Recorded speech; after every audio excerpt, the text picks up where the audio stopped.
Good day, everybody, and welcome to the Revolution Gaming Podcast for May. Hope everyone's having a great one. And we're going to get the rest of these guys in here, and we're going to get started. We ain't going to play no games. We ain't going to pull no punches. Let's go. Hello, hello. Hello, hello. Here we are. Oh, Yes. Caught him off guard. I love doing that. we're live. Yeah, I love doing that shit. But I hope everyone's having a great day. So yeah, it's another month, another podcast. So you know the rules by now if you've been here before. I'll let these guys introduce themselves. Yes, James, go first. And yeah, we're going to get down to business. We do have a joke game for everybody, which is very important. The joke game is very important. Always. But yes, introduce yourself, James. Tell everybody where they can find you. We'll do that at the beginning instead this time. Ooh, fancy. I get to, promote myself straight up. Yes. Cool. My name's Captjamesforce. It's lovely to meet you all. You can find me on Twitter. You can find me on Twitch. You can find me on YouTube.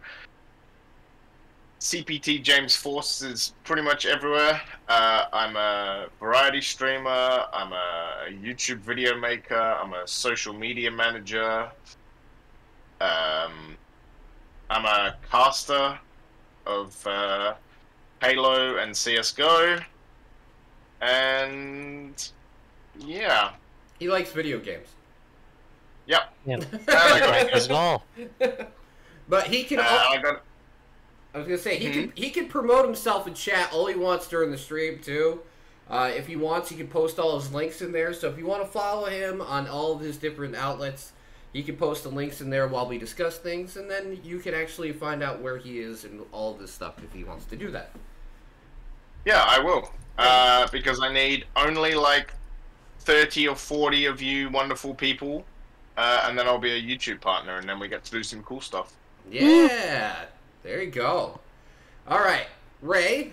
You know, you don't have half as much to promote, but you can tell people what you like in games. I was gonna say, yeah. Coming off of that, I feel so inferior and insignificant. Yeah, no, I'm Raythemartyr.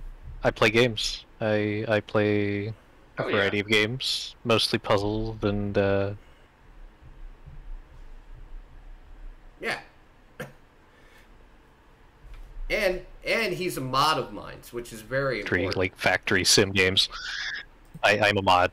Yes, he's also a mod too. You know, gotta give it up for that mod squad. Yes, because we work real hard here as mods on Tim's channel. It's a lot of work.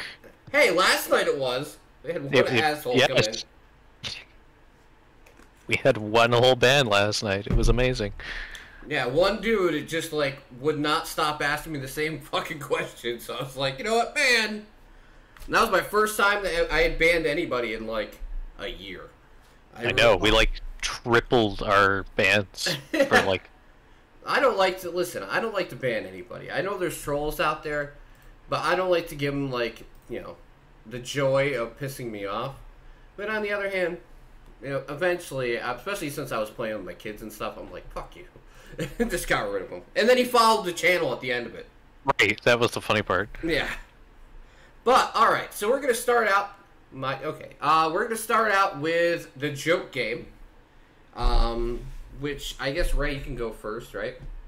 Okay, it's a sad Mario streaming because you can't see this, but I saw this and thought of Mario. Tuk Tuk Extreme Simulator. Oh, yes. Give me some Tuk Tuk Extreme Simulator. that is a Mario game to the max. The thing I love about this is literally, it doesn't even actually make sense. Have you ever drive a tuk-tuk? That's not correct English, first of all. I don't know if there are tuk-tuks in America. Have you ever seen one, Tim? No. I don't think people drive these here. They're generally an Indian and kind of Indonesian thing, but I did see them in Paris when I was there before, last weekend or so. So it was yeah. I mean, have you ever drive a tuk-tuk at max speed through the mountains and dangerous parts of the road? What more can you get out of it? That's yeah. Oh, don't mind Ethan. He's part of my Madden league. He's just being a dick. Yeah, you can let his timeout run out. It's fine. He's just being a little troll. That's fine. But yeah, I would definitely not drive tuk-tuk at max speed through mountain. It does not sound like it's an enjoyable experience. Like, it might be a thrilling experience, but you're probably not going to enjoy the result. No. No. If you survive the result. You know what it kind of reminds me of, like, an aesthetic thing, is like big rigs over-the-road racing. Like that god-awful, like, trucker game where you can just drive over anything. Yeah, it kind of reminds me of that. And, yeah, we should totally get Mario to review this, though. I think he would do it. And Ethan, why did we delete your message? Because I have moderators. See, this isn't the Discord. We have extended. Yeah, this is my channel, not the Discord where you can, troll me a billion times. If you come here and do it, they can shut you down anytime they want. But all right, yeah, didn't. Yeah, we didn't ban anybody yet. I'm being nice. All right, my joke game, which is very highbrow, just to let you know. Very highbrow. Like, this me. looks very professionally done. Yes. I commend you for your artistic taste. My joke game is My Name is Mayo 3. Sorry, My Name is Mayo 3. You can tell it has pedigree. Yeah, clearly. Because there's been 3 of them. This is the 3rd. Even though the trailer's not playing. Oh, there you go. Not just some one-off thing. Hey, Ava, how's it going? Wherever so you go with all your heart. Okay. See? Get ready to have your intellect enriched, your emotions manipulated, and your mayonnaise expanded. This is definitely a game for Dutch people. Dutch people love Oh, really? Mayo. Yeah. Also, I really love the actual IRL video here. This is a fantastic trailer. Yes, this is a hybrid. It's coming to consoles. Oh my goodness, this is like new game of the year, isn't it? Listen, you have never seen anything until you played My Name is Mayo 3 on a PS5. You don't. I'm pretty sure you have to have a PS5 to like run it, right? Yeah, it's not. It doesn't run very well on PC. You need a whole PS5 to run this. No, listen. It also said it was coming to PS4, so actually... Yeah. No, listen. But that's not the real Mayo experience, James. Let's be realistic. You have to have a PS5. It needs to have that high-end SSD to run the game. You don't understand. Right, which you get on PC. Like, that's just... You can't get that anywhere else. Exactly. But see, this is the type of stuff... I just found this, like... I wasn't even looking for a joke game. I just found it. And My Name is Mayo 3, really? Yes! Yes. It's high in cholesterol, but it's good in content. Look, Ava, look, we realize this isn't nude seniors beach volleyball, whatever it was. Oh my god, I missed that so much. This is still clearly very high quality stuff. Yeah, James missed that one. That was one of my favorite joke games ever, and I played it on stream. What was the title, actually? Retired men's nude beach ball? Yeah. Or something like that? Volleyball league. We gotta bring it back, Ava. We're gonna bring it back just for 1 minute. Listen to this. Listen to this. The trailer has a song. Take your shot, serve it up on the bar with everything you got. Stand in the sand. You're a retired man.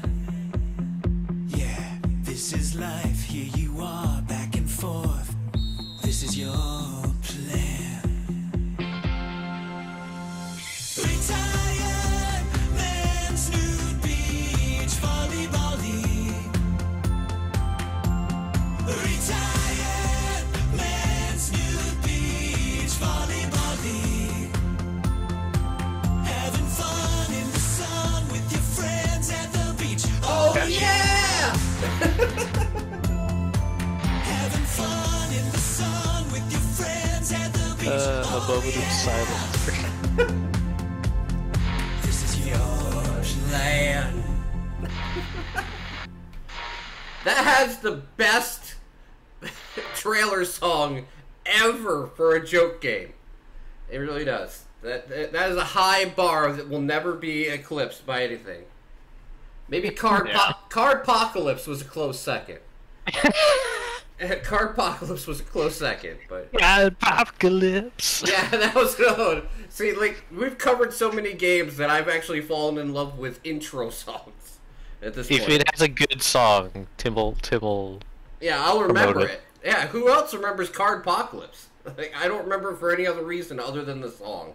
Well, and that it's a card collecting game because you kind of never mind. We'll get to that. It's more like a Pokemon card collecting game, but yeah, it's like that. All right, so what's your joke game, James? Yeah, so my joke game is tape to tape.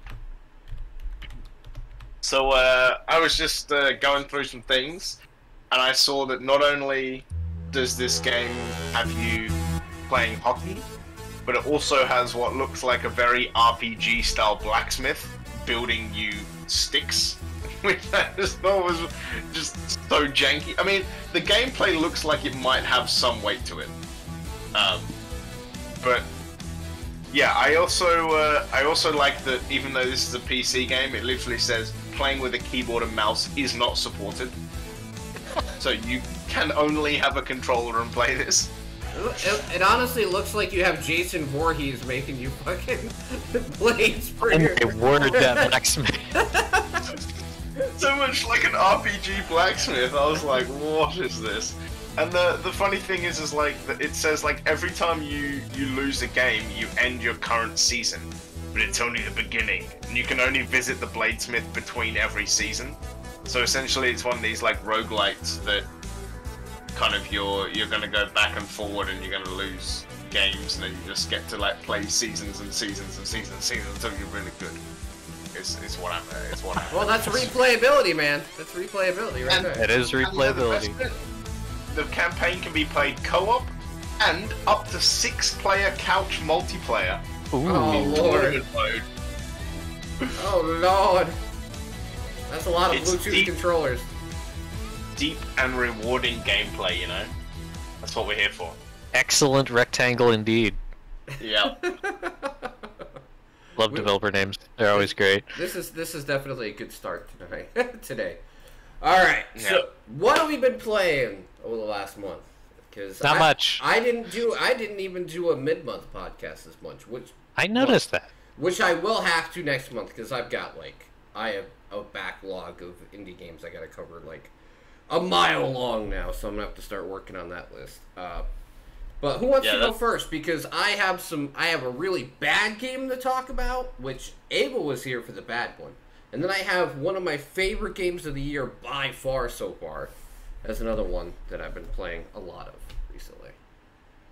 Well, I've only got one, so... Ray, go first then! Yeah, go first then. Alright, let's talk about splits. Manipulate time, make clones, solve cyber puzzles from the future. It was called Split, right? Yes, with that whole subtitle too. What was it? Split hyphen manipulate time, make clones.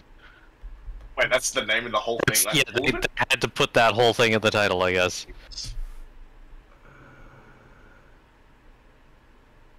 Yeah, I can just go grab the store page. Nope, that's the wrong one. not even the right split. Split second. That's a good game. Of course, they couldn't just make this fuck. Oh yeah, manipulate time, make clones, and solve. Yeah. There you go. I got it. Split's a very popular title for a game. Yeah, I noticed. Especially like puzzle platformer style. Think outside the box games. I'm surprised Ray didn't find the other code I dropped for him in Discord. Oh, was there another one in there specifically for me? Uh-huh. Don't worry, you can play it. You can play it over the next month. I'm here. Yeah, perfect. Then now I have something for this month. Yep, there you go. Oh yeah, I remember you talking about this game. Yeah. Yeah. So how did it end up turning out for you?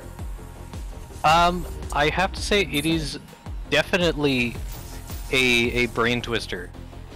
Like, you can definitely see a lot of like Portal inspiration from it. It feels very Portal in both concept as a like first-person puzzle game and even writing to some degree. You have like a very quippy companion following you around the whole time, and it is all voice acted, which is good. It's pretty good voice acting. I did notice the subtitles were not exactly the same as what was spoken, so it still has that very indie feel to it. Like, and it on launch it was a little rough with some. I think I had to restart it like twice on launch, but they did do a day 2 patch. Okay. And I think they're probably still working on fixes if there is any fixes that need to be made still. I haven't run into too many issues. But I've enjoyed it. It is definitely like, because you can turn back time like on the fly. Yeah. And that obviously opens a whole lot of variety to your puzzles, because you can and then you can also like make a clone of yourself, like a virtual clone that will reenact whatever actions you do while, if you like, up until the point where you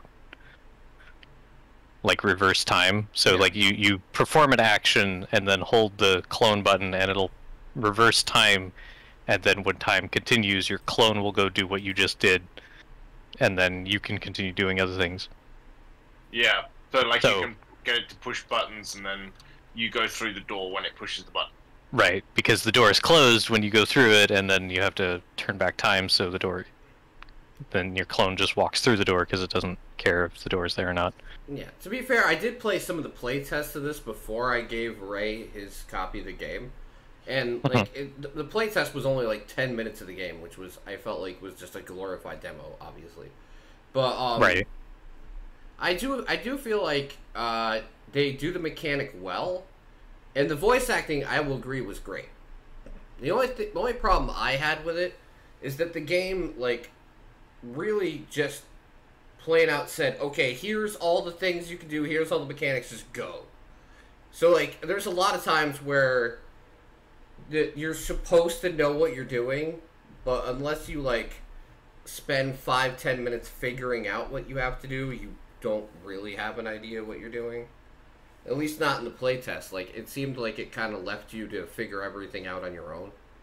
Well, yeah, I could definitely agree with that. I did notice that each level that you go to and each like new area you go to, you know how like in Portal, whenever you go into a new test chamber, it has that little like panel that pops up where it's like chest chamber number 13, and then it has like a bunch of little icons for all the different hazards in the level. Yeah. There is like that kind of a thing all over the levels, so you can sometimes have an idea of what you're doing when you go in if you can recognize the icons. If you've played enough Portal that you know what you're doing, yeah.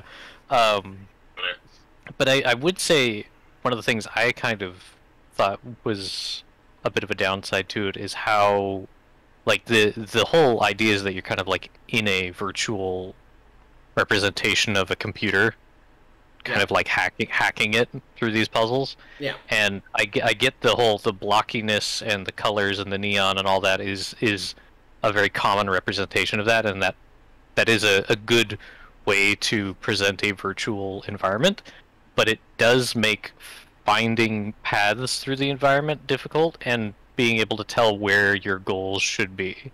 Because like I even just recently did a level where it's like there is a bunch of pillars all over the place that are like over big empty gaps, and it doesn't even give you any indication of which direction you should go, besides there's like 2 patrolling enemies nearby.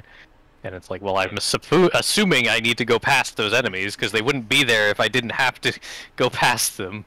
Yeah, classic game design. If you're finding enemies, you're generally going in. You're probably going the right way, yeah. Well, plus it also seems like the art style fights against it in a way, because, like you said, like the art style makes everything so shiny and like cyberpunkish with the color schemes and everything else, that like it really makes it hard to distinguish which things are the things you're supposed to be going towards. Whereas in like another game, you'd be able to tell, what is actually useful or like what type of things you should be jumping on because there's slight aesthetic changes they usually have. Mm-hmm. Where if this game, like everything looks the fucking same. It's interesting. Like I kind of hate to make a lot of comparisons to Portal because it doesn't feel as fair. Portal is a very well designed and developed game, which had a pretty decently sized backing, and I don't know how much resources this development team had. But it is clear that they were going for a Portal-like games, and it is probably one of the best well-known comparisons to make. And Portal also has that kind of like futuristic sci-fi, very clean look to it, but they did a very good job of making everything clear and different from each other. So like you could always tell what was interactable and what wasn't interactable, and where your goal was or where it wasn't. Like in this, you can often find like you'll see a button and there'll be like neon lines across the level that lead from that button to whatever it activates. But those neon lines can also just be on the level as decoration sometimes. So it's not those aren't. It's usually pretty obvious that those are just decoration, but having a little more distinction between those kinds of things would be a lot of help. And yeah, it is nice that there's like a secrets in every level. That was something I feel like Portal might have not. Like they had Easter eggs in Portal, obviously, but yeah, they had the radios, right? Yeah, the radios, and there was like a few secret areas that you could kind of find neat little Easter eggs with writing on the wall and stuff in, but there wasn't like dedicated secrets. This has dedicated secrets where it's like you go out of bounds in certain areas or off the beaten path, and you'll find little data streams that you can interact, and it'll say "secret unlocked" when you get to it. Or cat and dog pictures that are on the wall, which is kind of jarring, but... Which, for people that don't know, Ray loves his secrets. I love my secrets. The cake is a lie. Yeah, exactly. The cake is a lie. The cake is a lie. But, I think we have to make a new exception from now on. And this is up to you guys if we actually do it. But, like, a game like this that doesn't even have enough reviews to get a positive or negative score... I think we should start, like, actually doing reviews for the games. Ray loves Seacrest. I think I've tried Seacrest, so I can't speak on it. But Secrets. Secrets, on the other hand. What? Ryan Seacrest? Who loves Ryan Seacrest? Seacrest out! But no, I think we should start doing reviews for some actual Steam reviews? Yeah. A good idea. Yeah, because, I mean, we always try and support indie games. But, like... giving them a review is a lot of support, actually. Especially for a game like this that doesn't have a rating at all. So, and you know what? If a game's bad, give it a bad review, because at least then it prevents people from spending their money on shit. Because believe me, wait till I talk about my game. Yeah, I would like to play more of this just to kind of experience more of the story, because I'm not entirely sure where they're going with the story yet, but... yeah, after I've gotten a little further, and then I'll definitely leave a Steam review. Okay, well, where's your score at right now? Right now, I would probably give it a 6, because it's a fun puzzle game. If you like, if you're looking for another game like Portal, this is very similar to Portal, and if you enjoyed Portal, you could definitely enjoy this. Especially if you just like thinking outside of the box for puzzle solutions. But it is definitely not as polished as a Portal would be. At least to be fair, it's only $11.99, so it's not an for that price. Game. I think it's not a bad experience. All right. So what's your first game, James? So the first game that I've been playing, there's so many. The first game that I've been playing, we're gonna start bad and then go to good. Oh, same. Okay, I'm doing the same thing. Yeah. So the first game is called Dysterra, Dysterra. That was the playtest. Yeah. So, like, it's not So basically, this game, if you've ever played like Ark, Survival Evolved, if you've ever played 7 Days to Die, if you've ever played like any one of these open world survival games, it's really an open world survival game. And it doesn't like you have a mechanical arm. That's probably the one thing that makes this special from everything else. Ooh. Yeah, but like it's the same stuff. Like you're building shelters, you're getting food, you need to find bandages, you build a shelter, you build a workbench, you build a forge. If you've ever played Ark Survival Evolved, everything seems very familiar so far. The one thing that is different is you need to power everything, and to do that you need terracite, which is like this mineral that they found on Earth, and they mined it. Pardon? Hence the name Terra. Yeah. No. Terracite. Yep. And basically, yeah, like it says in the title, you recklessly mined the core of the Earth, terrified, destroyed the whole Earth, so everyone went into space, but now they're like, oh, we're running out, so we have volunteered you to go and basically get more terracite. So, it's really quite interesting. Like, I will say the start kind of bit is you get introduced quite slowly, so you can really go at your own pace, but you do only have like 160 something in-game days before everything just turns to death. So yeah, it's kind of very different in the way that it feels like that, but I mean, everything just kind of feels the same. It's kind of the same as like every other survival game that you've ever played. It's gonna feel exactly the same. I'm wondering if it's any different than the one I played. I played it in November during the first play test, and it was like bare bones. Is it like any? Is it still bare bones at this point? Because literally, back then it was, you find a few enemies, it just plops you in one area. You have like a gun, and you can find a couple weapons, but that's about it.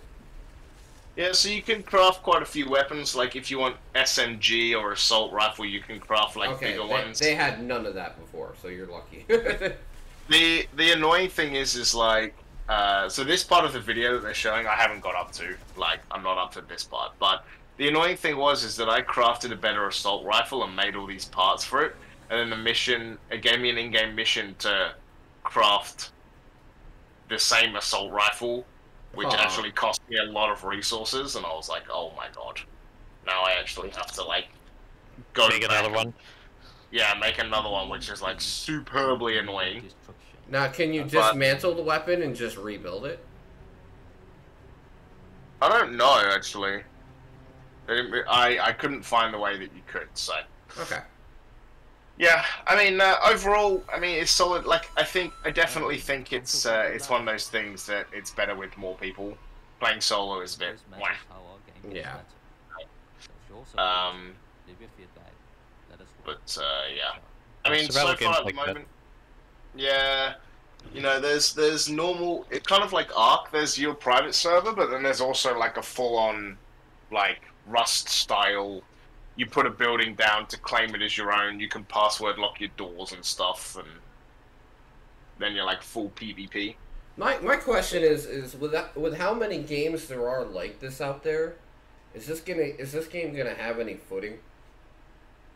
Or is it... No, I mean, I also think from what I heard, like some of their texture packs are just like straight downloaded from the internet and then like put into the game.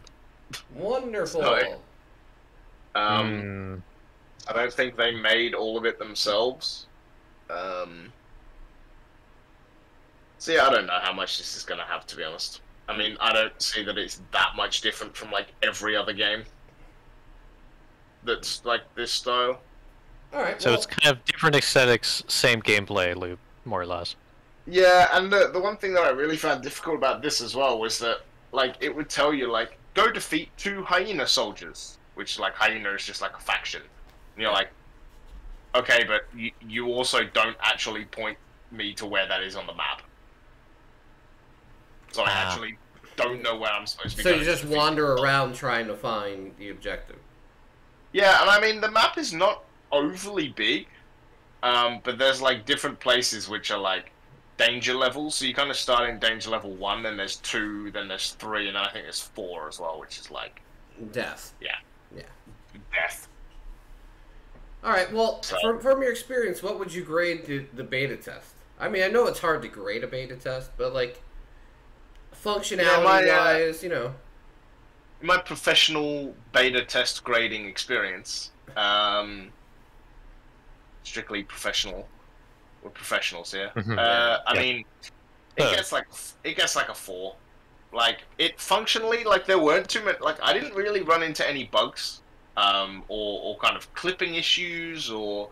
And I mean, the one thing that does happen is everything like respawns pretty quick, so you're never short on resources. Like. And that's like adjustable things that you can change, and just like you can in Ark, you can make enemies harder or easier, or more resources, or better weather, or, you know, Terrify comes sooner or later. Okay. But yeah, I mean, there were no like real bugs that I found actually. Like, it was really, like, it was actually refreshing how few bugs there were. I couldn't actually think of one, but it's just not original enough. That's the problem. That's fair. Oh, and also you need, like, a lot of Terracite to do anything. Like, you can gather, like, 20 or 30 at a time, and you need to get, like, the good stuff, you need, like, 15,000. Jeez. So I'm sure there's a better way for you to grind it, but that wasn't it. Alright, now I'm going to talk about my game that I really hated. It's the worst game I played in, like, a year. Postal 4. No regrets. It is fucking terrible. Like, whoever thought this game was ready to come out to 1.0 is like brain dead. Brain dead. I remember like Postal 2 was real good. Oh, I know, and they're still living off of that. Like the attitude-wise and, like, the insanity-wise, I can see how people would enjoy it. But, like, how do you say it? Optimization, functionality, you know, fun factor, everything else that you know, kind of matters, it's all broken.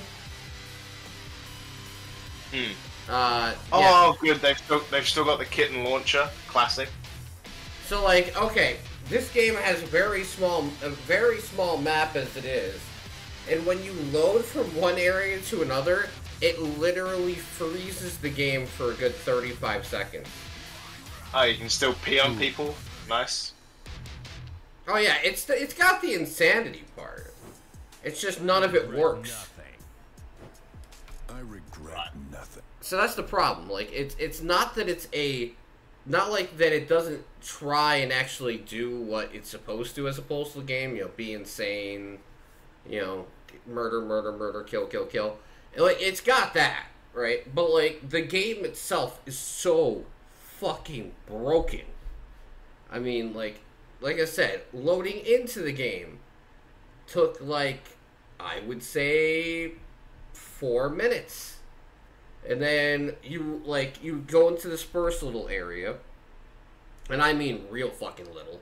And then the minute you go outside this gate from the first little tiny area, that's another 3-minute loading screen where you're just frozen there. And then when you try and, like, do anything in the game as you start progressing or moving around, it just breaks every mechanic in the game. Like, it says overall it's very positive, but recent or mixed. I don't know if the patch they put out for 1.0 made the game worse. I don't know what the fuck happened, but I came into the game going like, wow, this is going to be a crazy fun experience. And it was fucking terrible. I mean, like, I had no fun with it because the game was just broken. I mean, I guess they're releasing hotfixes, but ugh. It was bad. I mean, like, Ava was here watching, and Natalie was watching, and we had people, and they're all like, what the fuck is going on? And I had no clue. And this game is $40, and it was doing all that. You okay? So, like, I'm a fan of Postal. I didn't like Postal 3, but I don't think anybody did. So, I mean, I played Postal 2 quite a bit, actually. Yeah, so, like, I'm a fan of the franchise, but this particular entry, especially for being, like, its big 1.0, like, coming out of early access thing, it was fucking terrible. I give it, like, a 1 out of 10. And I'm not even joking. Like, this is not an exaggeration. It's that broken. I'd love to revisit it after it has, like, 35 more patches. to see if only 35.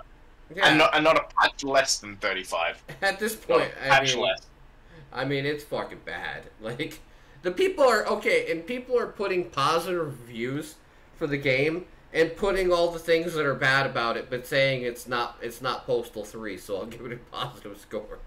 Oof. So I mean, it's getting positive reviews, but just not the way that you want it. You know people don't like Postal 3 when. Yeah, it's fucking bad. I mean, like, this game's bad. Please, avoid it at all costs. At $40 is a fucking ripoff. I've played, $10 games that run better than this. And that is fucking sad.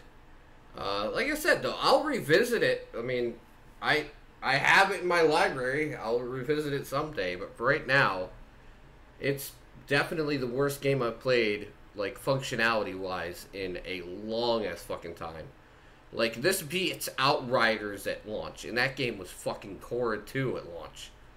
And that was almost exactly a year ago. That came out a year ago, a year and a month ago was Outriders, right?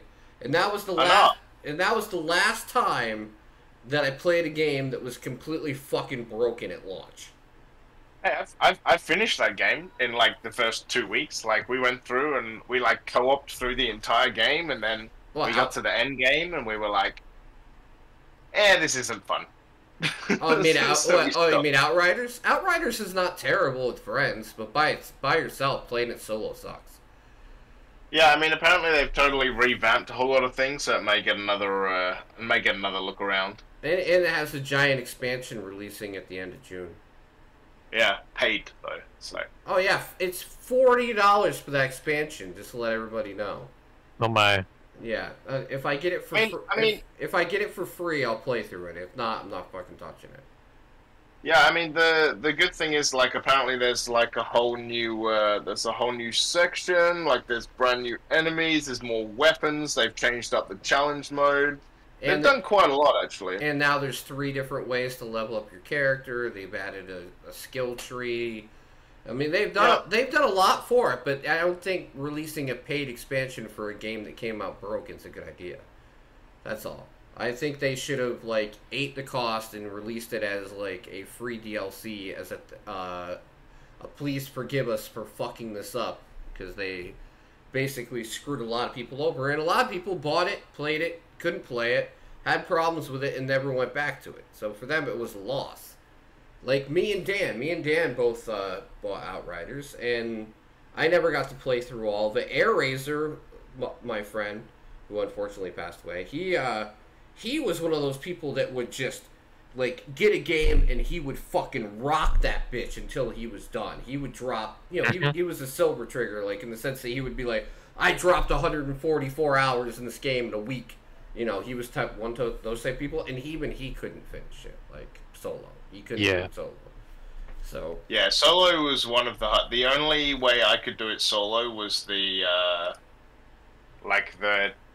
was it the Technomancer, the one that could get the turret and stuff. Like, that was the only way, like, I managed to be able to do it, and snipers.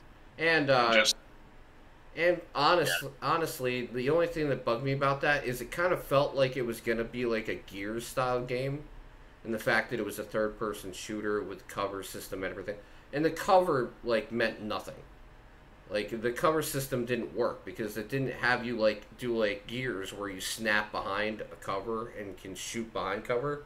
In that game, like, if you snap behind cover, either you didn't hit anything or they could still hit you.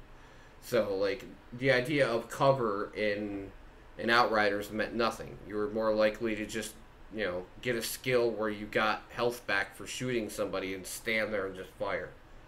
So that was another weird thing. But I'm getting completely off topic. But yeah, Postal 4, don't play it. It's a 1 out of 10, which is probably the lowest grade I've given in a fucking long time.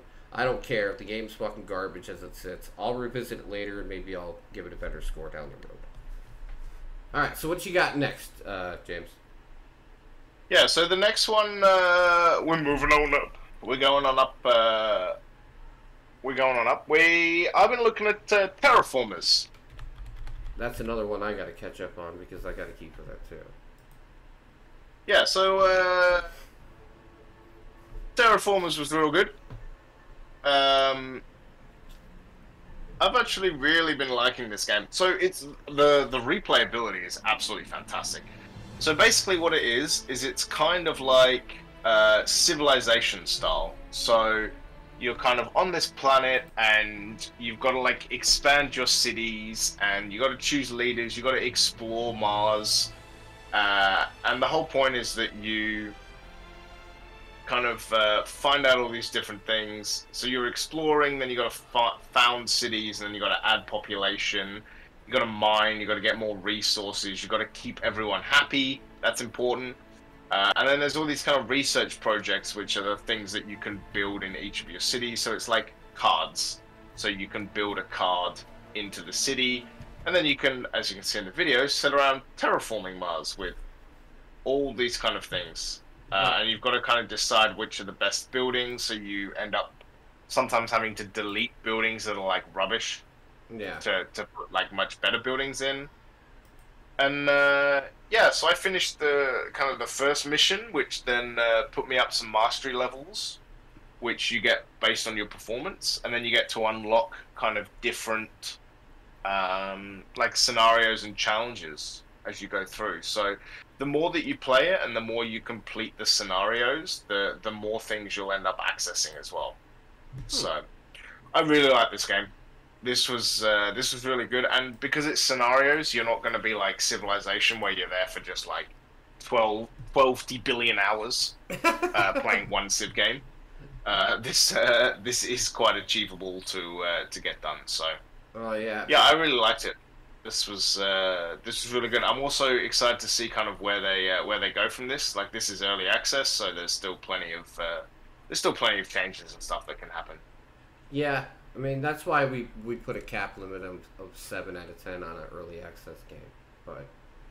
But yeah, I mean this basically would get about a 6.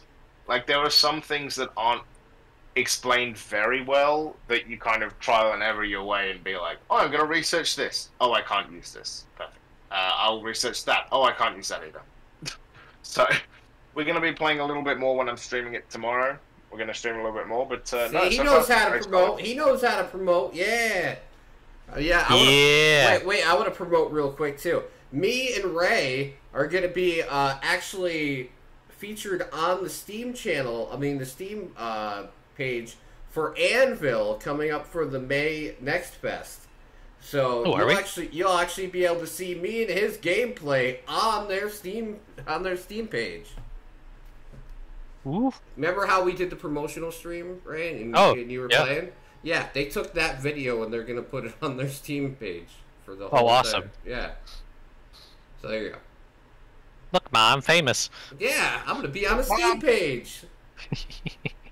So yeah, I recommend people should get this. Yeah, I'm gonna definitely try it out. Like I said, I've been slacking on games I'm supposed to do anyway. I try and do indie streams where I take like games that are similar and put them together, or at least like genre wise and put them together. Usually do like 2 or 3 at a time. I might do like War Tales in this at the same time because they're at least at least they're both strategy games. That's about as close as I can get.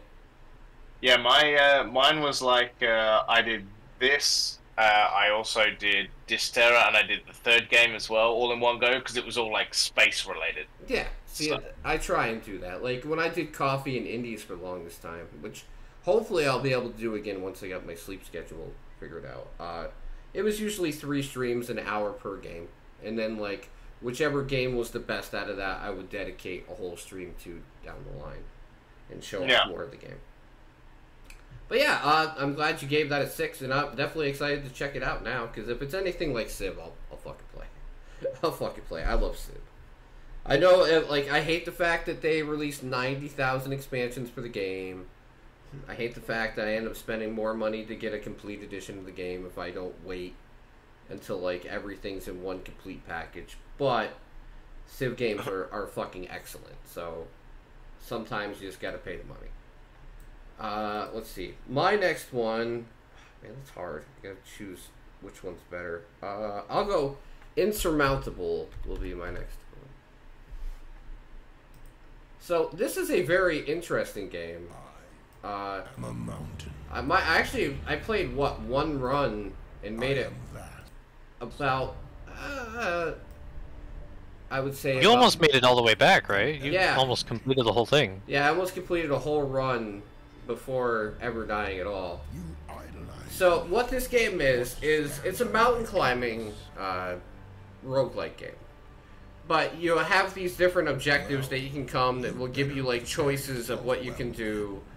And based on those choices, you can either like get equipment that will help you keep heat or sanity or anything along the way. Energy. Yeah.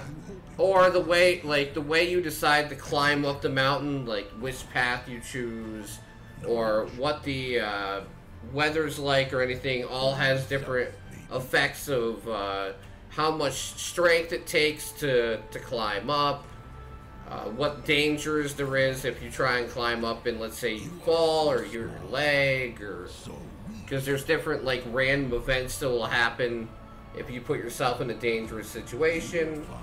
Or like me, how I ended up dying is I was like, oh, I'm getting weak, and I ate food that ended up being poisoned, and then basically Throwing up. Yeah, throwing up, ran out of energy, and died like so close to the bottom of the hill after making it to the top. But no, this game actually was a lot of fun. I'm not gonna lie. It's not even just out of early access. It's at 2.0 update.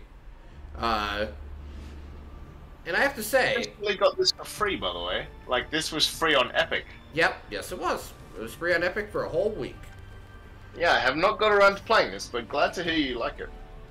Yeah, I gave my free copy to Mermich because I figured this would be a good thing for him.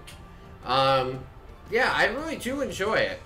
I think this is like, if you want a very peaceful game, because obviously there's not going to be any combat, if you want a peaceful game where you just like try and see how you can meticulously work your way up the mountain, and like, you know, obviously there's roguelike things, like if you die you can get better equipment or, you know, get better clothing and try again.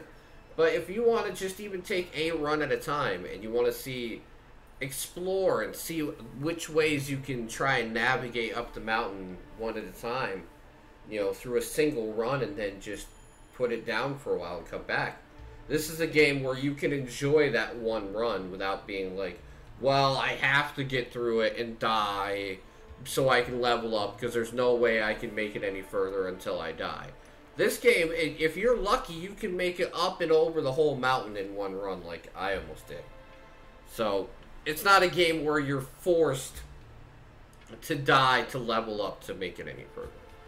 So, yeah, I recommend it, and it's not in early access, which I've tried to do a little bit more of, like, and sometimes when I get into doing this indie stuff, especially with keys that I'm given, I do way too many, like, early access stuff, and I'm, you know, checking out games that are just barely past alpha state, and I'm trying to rate them. This one, on the other hand, has been out for over a year now. And I will say that it's a very solid game. It's not going to be for everybody because some people need like that combat or like that extended like exciting gameplay loop. But this doesn't really have that. This is more of like a zen, chill, you know, figure it out, use your mind type of game. But I would give it a 7. It's a solid game. It's not anything that's gonna blow your socks off or anything, but it's fun. It's something you could have got for free. And I don't know. Listen. I look at the price and I say, if you're into this type of game where you find it on a sale and you like to have like a chill experience, I would say this is a lot of fun. I don't know if I paid $25 for it though. Get it? Chill experience because you're in the mountain? Yeah, very cold. Haha. I agree though. Like even without having played it, I think it's one of those that you definitely find this on sale. Yeah, it's not. You don't pay $25 for this game unless you really like a narrative-driven sort of roguelike experience, like kind of like FTL without the mechanics of dealing with the ship. Am I glad you mentioned FTL? Well, I think that's a good analogy, because like that's the way the roguelike works, is like you go to a different area or you encounter a different event, and then your choice in that event determines or makes changes to the rest of your run, whether that's positive, negative, or just... Alright, so what's your next one, James?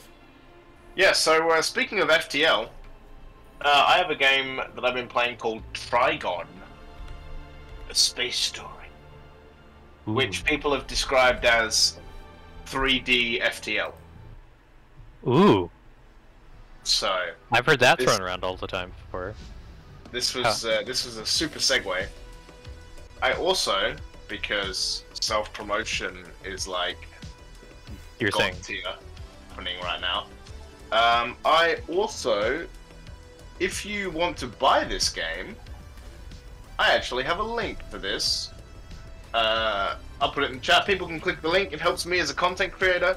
You don't pay anything more than the $20, which actually it's worth it. And then they basically give me a kickback and help me also like do more things with the game. So if you are interested in buying the game, please use the link. It helps me. It helps you. It helps everybody. All right. This game is. Go ahead. So, go ahead. No, I was saying. Okay, so tell us about it. Yeah. So this game is first and foremost fucking hard. Like, I've been playing this on easy for like an hour and a half, and I can't get past like the second mission. And I've probably died about 10 times, I think.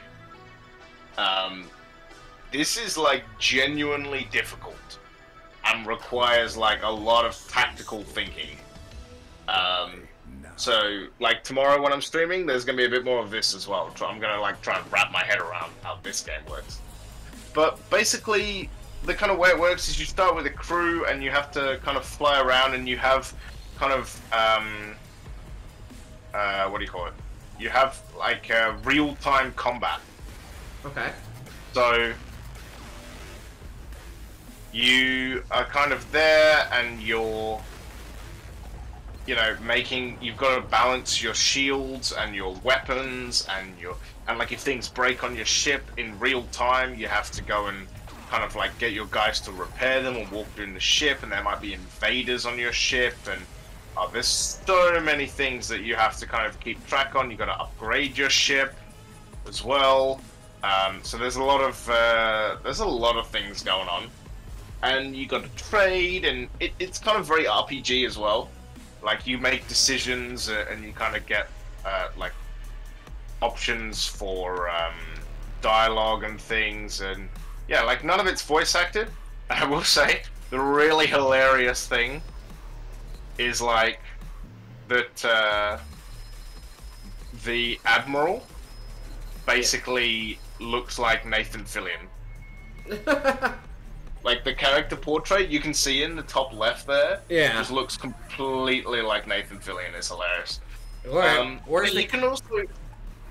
Oh, go ahead. I was gonna say, where's the Kickstarter to get him to voice act it? Right? Like the other funny thing as well is that the funny thing is as well is like there's just so many, like it's just really difficult. Like that's one thing I really found about this game, was it was actually hard, and I just could not understand why like I was struggling so much. But it is good fun, I will give it that. So I'm excited to play some more of it, and yeah, kind of really really sink my teeth into it because I think it has the potential to be really good. It's not really like anything I've ever played before, so I'm excited to kind of dig into it. And yeah, people say mixed reviews. Can you scroll down those reviews and see what people said? Because I'm interested to see why people say it's mixed. I assume one reason is because it's too hard. Wait a second, hold on. Let me turn off the audio here. Let's see.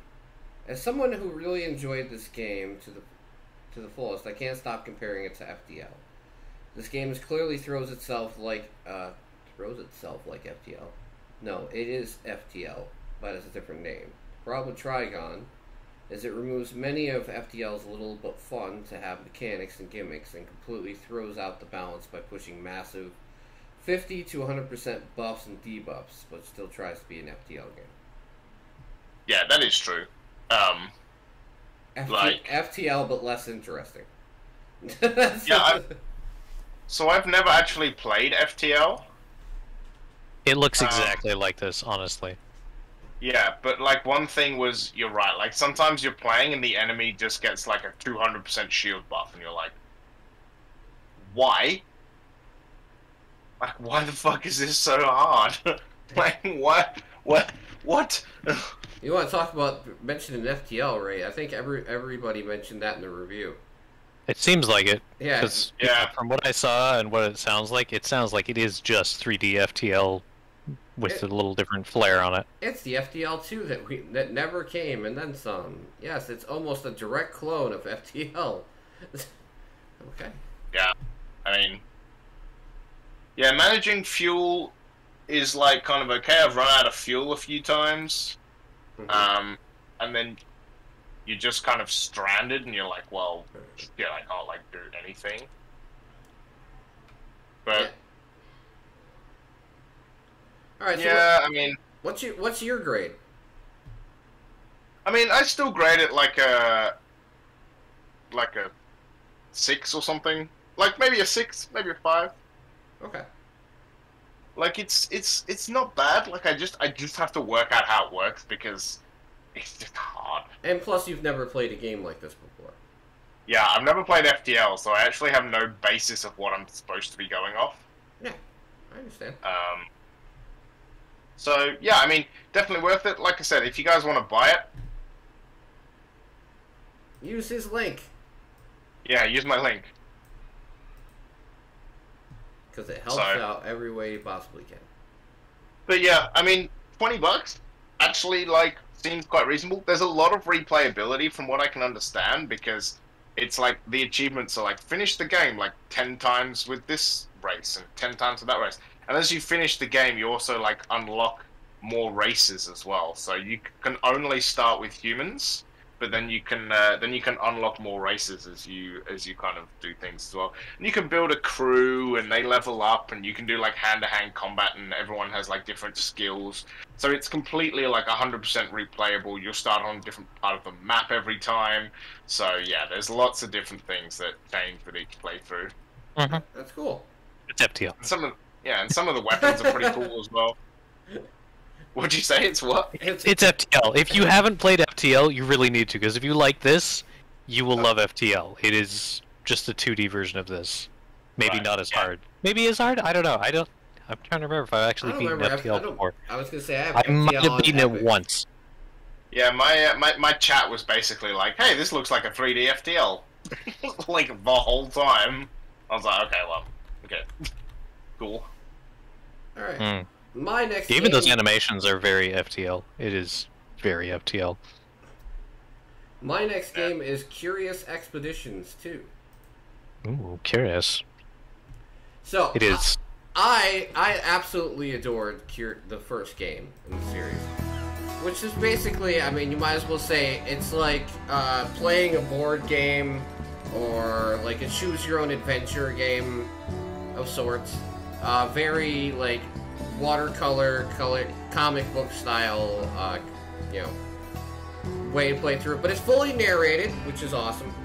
And it's basically you play as adventurers that crash on an island, and you have to take your crew and you know, scour across the island, try and find locals, try and find monuments, and recruit people into your team. If you can see, it actually does have combat, which is dice-based, which is very interesting. But also, every decision you make in interactions with people can either help or hurt you, depending on how you choose to play it. And to be honest with you, yeah, as you can see in the trailer, you fuck with something and ends up destroying a whole entire island. So what the story does from there is allows you to basically decide whether you want to go back to the original island and try and confront the evil that you've created there, or move on to other islands and recruit more people before you go back to the main objective again. It's a very, like, choose-your-own-adventure type thing. The reason that I got chose to play it is because it has a brand new DLC that is out, which is very fun. Highlands of Avalon, which is basically a whole nother expansion onto the game, which is a whopping $6. You know, really expensive stuff. You know, we try really hard. Yeah, it adds a whole new adventure onto the game, besides the one you get in the main game. More characters, more combat, a whole nother area to basically fuck around in. I really enjoy these games only because it gives you so much choice and so much variety in the way that you can play them, and the people that you can recruit, and yeah. And the characters are always, like, wild and outrageous, and it's so much fun. So I give this game an 8. It's not in early access at all.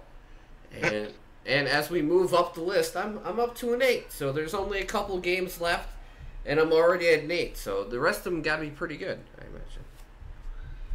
Cool. All right, so what's your next one, James? Yeah, so the next one is one that I've done a lot of coverage on. It's not on Steam. Oh, Space Punks. Yeah, Space Punks. So I've been playing this a long time. So I've been playing since, like, update 1, essentially. So they had kind of, like, early access where you had to get a key to be able to kind of play the game. And I gave away, like, a lot of keys and streams and stuff, and I made some YouTube videos on it. And now, as of last week, it entered open beta. So it's now totally free for everyone to play.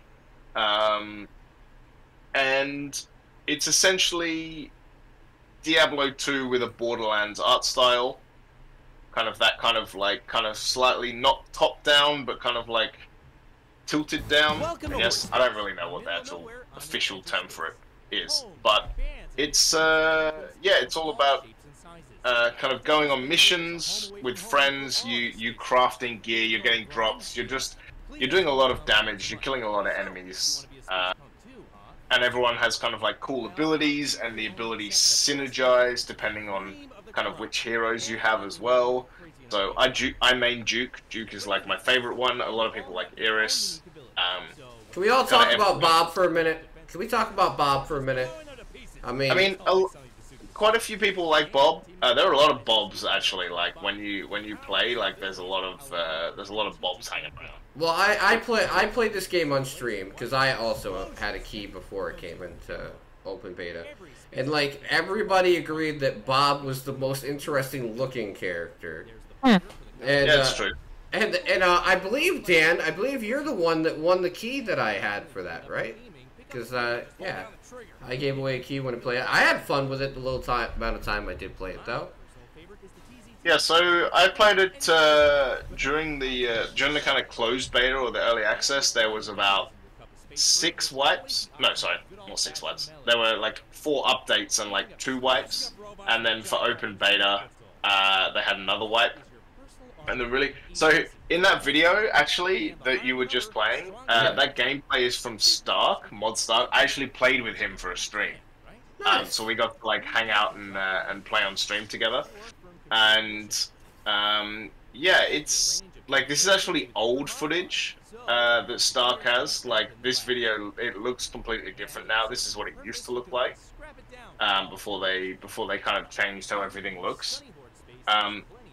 And yeah, it's just really fun.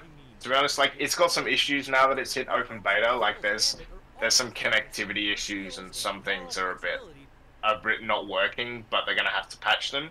But I think the funniest thing is that during the closed beta, everyone is like, "Oh my god, you go into missions or you're trying to find these 4-player missions and there's just no one there and it sucks. Like, there's no one available to play." And now everyone's like, "Can we get a single-player mode because there's too many people?"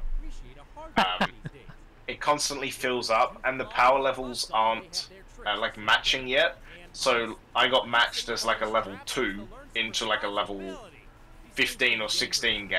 Oh, so I literally was doing 0 damage to enemies because their power level was suck though. So much more than mine.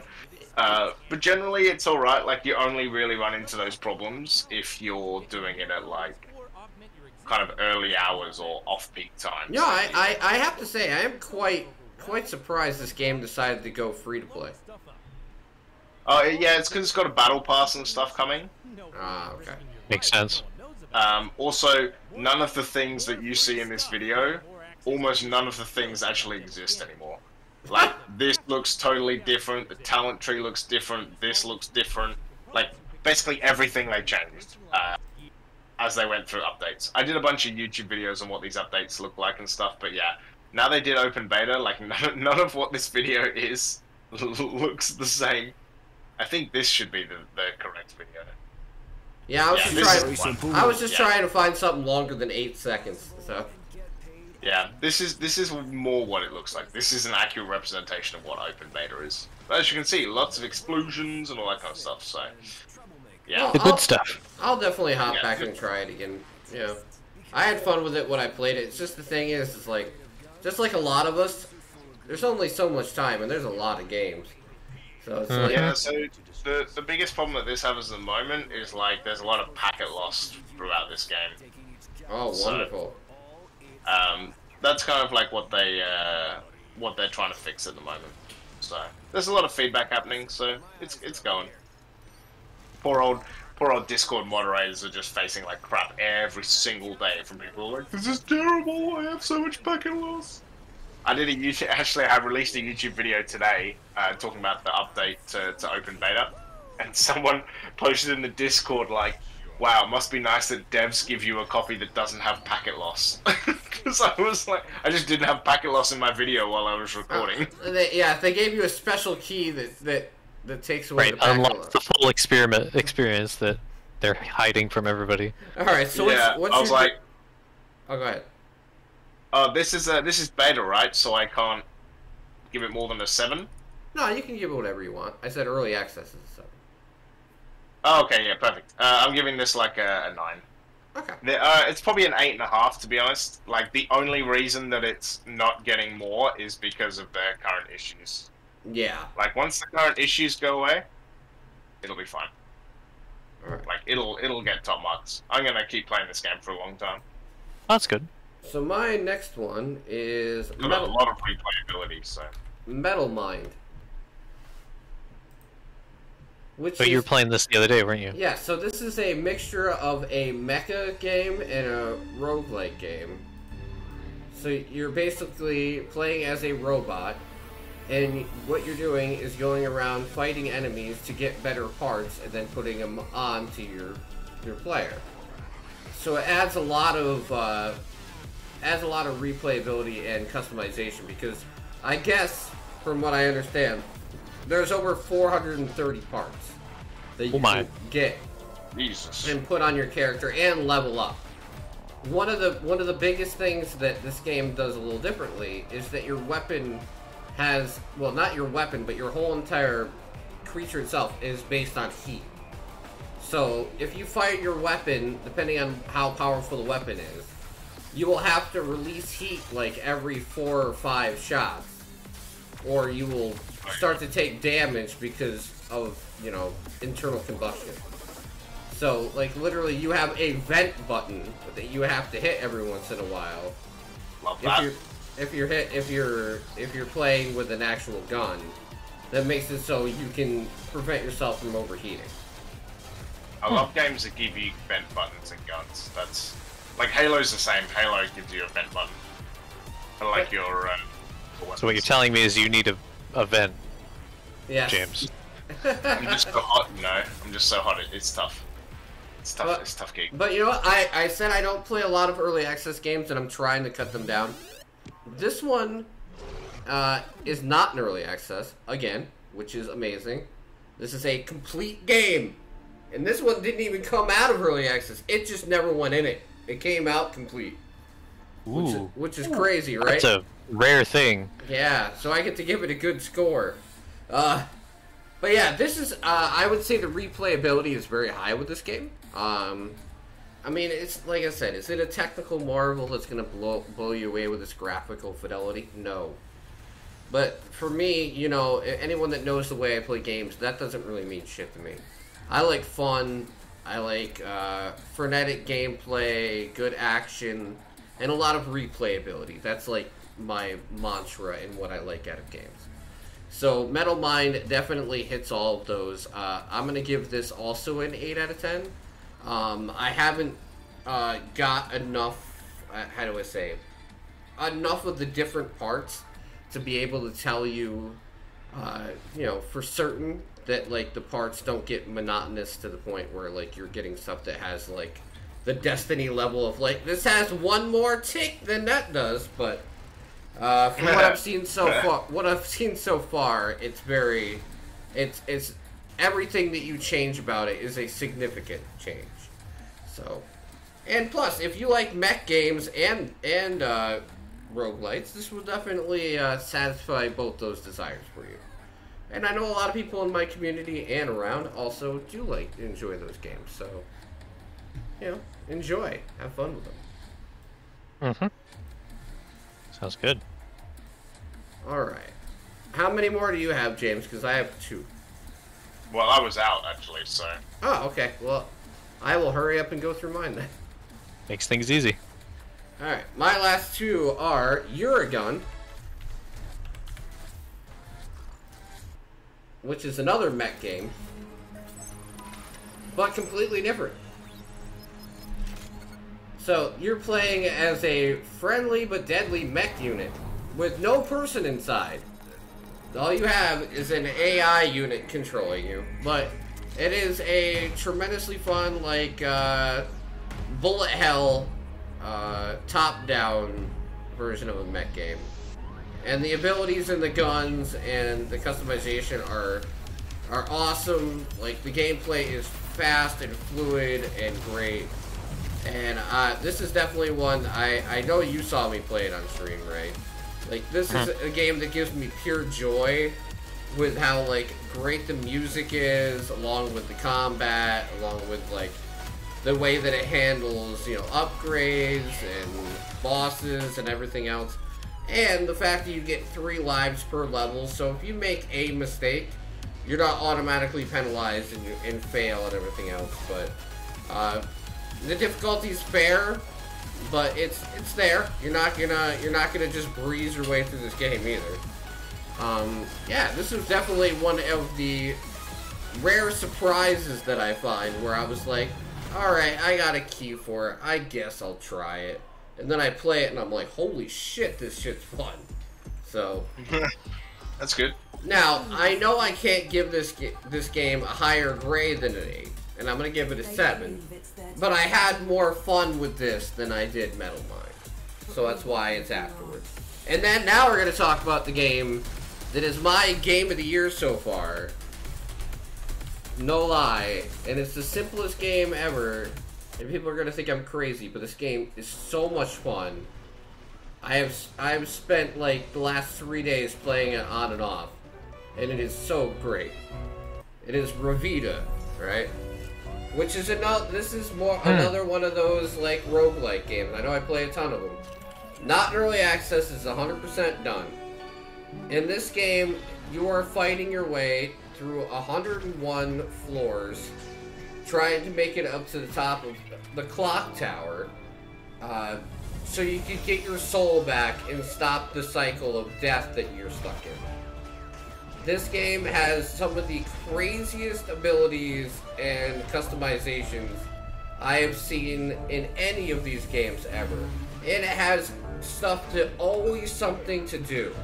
Like some rooms will have treasure in them. Some you'll unlock souls of like people that are trapped who will go back to your hub area and give you upgrades. There's no currency in the game. The only currency is your life. So if you have 4 hearts of life, you can give up 2 hearts of your life to get like an amazing relic that will give you more damage or better, jumping ability or a speed boost. And you basically go through every floor and fight a boss every 12 floors and just work your way up and up and up. And it is so much fun. Even if you die, you go back to the hub, you see the characters that you've unleashed from, like, their stuck state. Like, basically soulless. You bring them back, they go to the hub area, use them to upgrade, make it so you can get more souls. Because, like Hollow Knight in a lot of those games, you can self-heal if you kill enough enemies. The customization, like I said, is wild, it's fun. There's always something new you can get. And I have been, every free moment I've had the last 3 days, I have been hopping on and at least doing a run or 2 in this game. And for me, like, considering how little time I have to play games right now, that's an endorsement. Yeah, that is the biggest compliment I can give. And this is the funnest. I have no qualm saying this. This is the funnest game that I have played all year so far.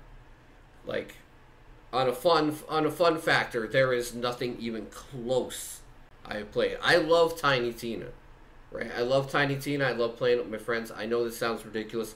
This game, for a solo experience to play by yourself, is so fun.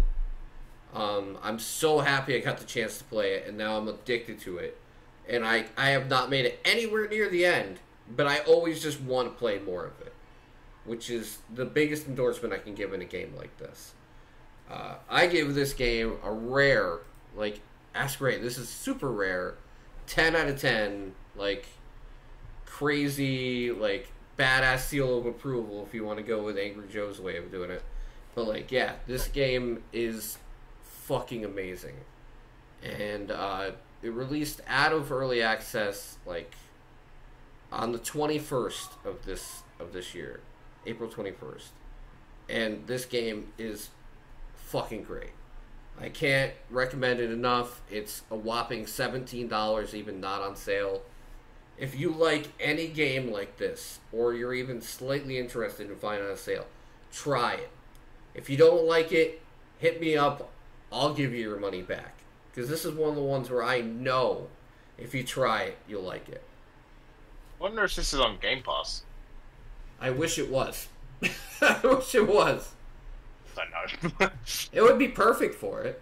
What was the one, help me, Ray, what was the one that Murmich played all the time that was kind of like this? I was actually just thinking about it. It has that same art style. Razor introduced us to it, actually. Neon Abyss. Yeah, Neon Abyss, yeah. It's very similar to that. It has a very Neon Abyss art style to it. It's just, I love the idea of floors that it has. Because you're basically just riding an elevator from floor to floor to floor, killing the enemies, and then, like, some rooms have treasure in them, some rooms, like, have extra enemies, or, like, a side room you go into, and there'll be a vendor, or you'll play a game of chance, or there will be, like, just a random shield drop, or anything, and all the rooms change every single time you go through them. So, it's really yeah. So it's got that. It's actually got good procedural generation when it comes to, like, how it handles things. Because I love games that, like, blow smoke up your ass and say, like, it's procedurally generated. It's got endless replayability. Fuck you, it doesn't. But it shuffles up enough here where it does give you that level of replayability that you want. And that's the highest praise I can give. Honestly. Pretty high. Yeah, I would say.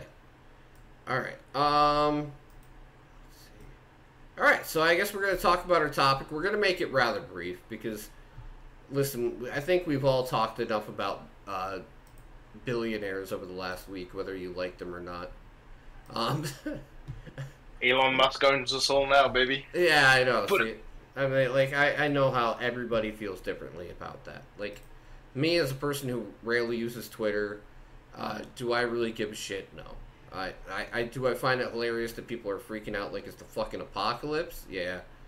But that's hilarious. I do. I do find that funny. But like, do I think that billionaires need to own everything out there? No, I don't. So let's talk about another one. Okay. So we're going to talk about Mark Zuckerberg and his lovely metaverse. Yeah, that. So I've tried to get everybody up to speed on this. Like, I guess it lost. I'm going to bring back up the article. Fuck it. The article was saying their VR division lost more than $10 billion last year. Yeah, so it lost $10 billion, right? Billion. Yeah, billion. So I think they said A lot of zeros. Yeah. There's a lot of zeros. So, like they said, it doesn't matter that it lost the money.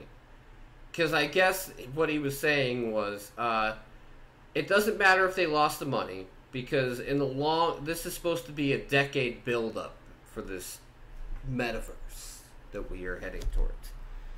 Yeah. Because now, I guess that by the end of the year, they're going to release a web-based version of the metaverse, which is for people who don't own VR. Because honestly, I mean, I know Ray owns VR in Mermich and Silver. It's Silver. I mean, sorry, I don't. Dan owns VR, and Mermich and Silver own VR.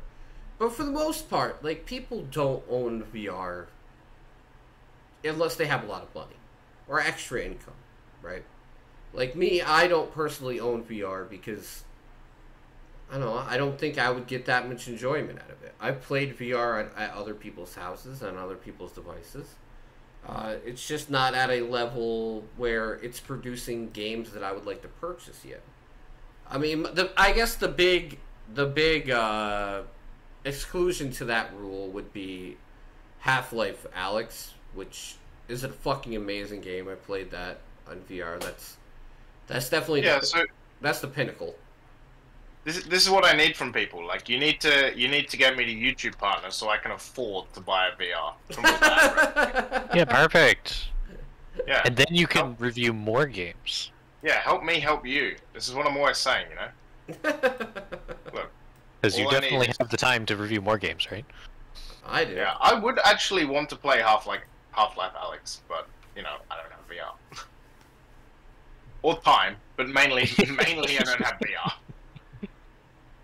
Yeah, that is a big stumbling block. Time can be made. Yeah. Money, on the other hand, well, yeah, that can be made too. It's just not as easy. Not the same. It's not the same. You don't even know what it's like. Alright. But yeah, so who thinks that the metaverse is ever going to work out? That's my question. Not me. I mean, ever. I mean, eventually. Like, people always make the argument of monkeys typing on a typewriter, right? Eventually write Shakespeare. I mean, yeah, sure, it'll work eventually. Do humans have that lifespan? No. I was gonna say, do you think... Are people gonna stay interested that long? No. Mate, people can't even stay interested in games for like 2 or 3 months. Is technology gonna keep up with that? No. Yeah, I think that's my big issue with it myself, right? It's like, at the end of the day, like, are you gonna be able to get people to... By just being patient, are you going to be able to get people to just do what you want, enjoying your metaverse? I mean, like I said to Silver about this when he brought it up. It's not a matter of like of if people will join it. It's like if it's useful to people, right? Like gamers, there's no reason for gamers to be invested in the metaverse. Like maybe businesses that, like, you know, have employees who work from home, I could see that would be possible. Maybe. You know, like, that could possibly be a viable way to handle that. Or to, like, make it so meetings could be more interactive. But even I then, suppose. even then, it's kind of like, really? See, what I think one of the big problems with it, as far as the concept of like VR in this context of like replacing the need for us to physically go to locations or do tasks in the real world, is that sure, you know, it sounds great to be able to like, oh yes, people can work from one country and work in another country because they're just doing it virtually and all that. And it's like, well, people already do that. Yeah, I do that. Working online at home on a web browser. Yeah, I do that. The amount of work in one country. that goes into making a three-dimensional VR environment and programming it to function with a like a VR headset is not worth the cost. Like, it's not worth putting that work into it when you could just make a web layout that does the exact same thing for less money and less headache, less overhead. Yeah. So it's like this is, I'm not going to say this is entirely a bad idea. Maybe it'll work sometime, but there's no, like, it's you're putting the cart before the horse. Yeah, We don't have a need for that yet. If there ever comes a need, the people will be happy that the foundation was set. But what are the chances? That's a gamble. Yeah. To some degree. I mean, it's always a gamble. And sure, these investors are willing to put that make that gamble because they have the money to throw away at it. But are the consumers going to be willing to make that gamble? Some of them might be. Possible. But anybody who has a decent head on their shoulders is probably going to be like, why? What's the point? I don't need that. You don't need that. Nobody needs that. It's like NFTs. Why? I don't know. I think that's... No thanks. Yeah, remember, if you talk bad about NFTs, you just don't understand NFTs. Right. Right. Remember, Ubisoft told us that. Like you're just dumb. That's why you don't want NFTs, because you're just dumb. Misinformed. Yeah. It's okay. You just don't get it. Yeah, disinformation. You're a boomer. It's fine. Your children will understand and they'll thank you for them later. So we promise. Overall, I think we all agree that just stop. Just stop. Just stop. Yeah, no one fucking cares. Or like, I'm not saying stop. Stop getting us involved. Like, you could do it. Go do it over there. I don't care what you do over there. Yeah. Stop involving me. Don't bring me into it. That's fair. That's fair. Like, I kind of agree with that. That's fair. Yeah. All right. So let's talk about the games that are coming up over the next. Oh boy! Oh boy! Oh boy! Next month, because boy, oh boy, do we have a few of these. At least I do. But actually, I've tried really hard to condense the list.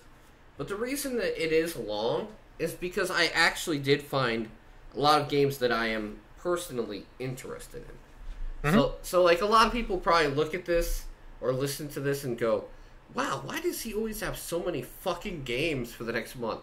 It's because I like a good variety of games, and I will literally look through the whole fucking list. So for me, it doesn't have to be something popular. It just has to be something that catches my eye, or I see a vast amount of potential in it. So if you ever wonder why the hell I do it, it's because, I like a lot of different types of games. So what do you want? All right. So who wants to go first?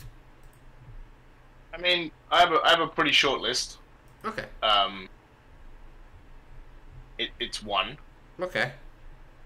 Okay. I thought I had a short list, but mine's a little longer than that.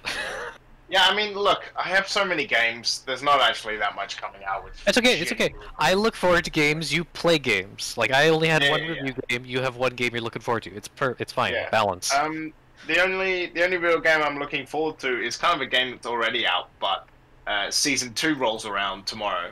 Halo Infinite. Which is Halo Infinite.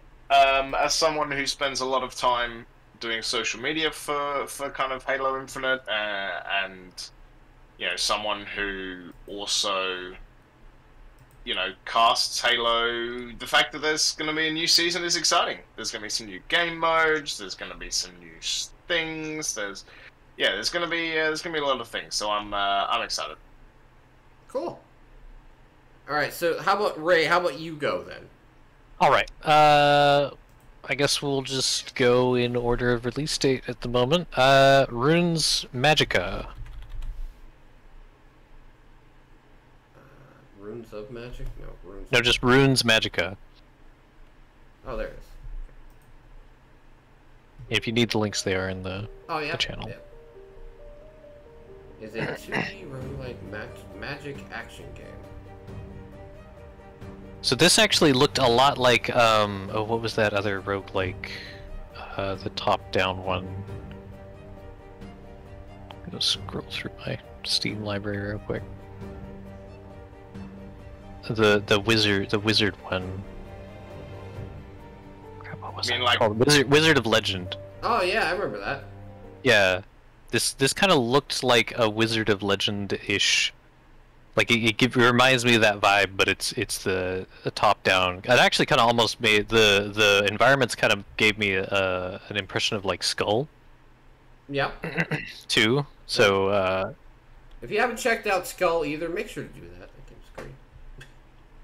And I thought those are both good games. So hey, if this is giving me vibes of both of those, maybe it's good too. Yeah, I never knew I liked roguelike games so much until I started doing this fucking podcast. Well, it's funny. It's almost like an addiction, you know? Like they have that perfect formula of you keep coming back because you keep getting that perfect loop of reaching new heights or failing over and over again and then succeeding, and you get that rush. So yeah, like if you totally understand. You get them endorphins. Yeah, those endorphins. Yeah, the thing is, if you find like a really good roguelike game, you're fucking done. Like it will consume you. Yeah, that's what I'm talking about with Revita. I'm like, I found that and I was like, oh, it feels so good. Okay, there goes the next couple weeks. You know, I can't help myself. It's kind of like when I started playing XCOM and XCOM 2. Like, I lost like a month of that shit. Like when I started playing that. All right, my first one is Sea Horizon. Before you get into this, I actually lied. I do have a second game. So okay. This one is a roguelike turn-based RPG where you explore the world, and it's basically a tabletop RPG style game. And then when you get in your battles, it works like Slay the Spire a bit.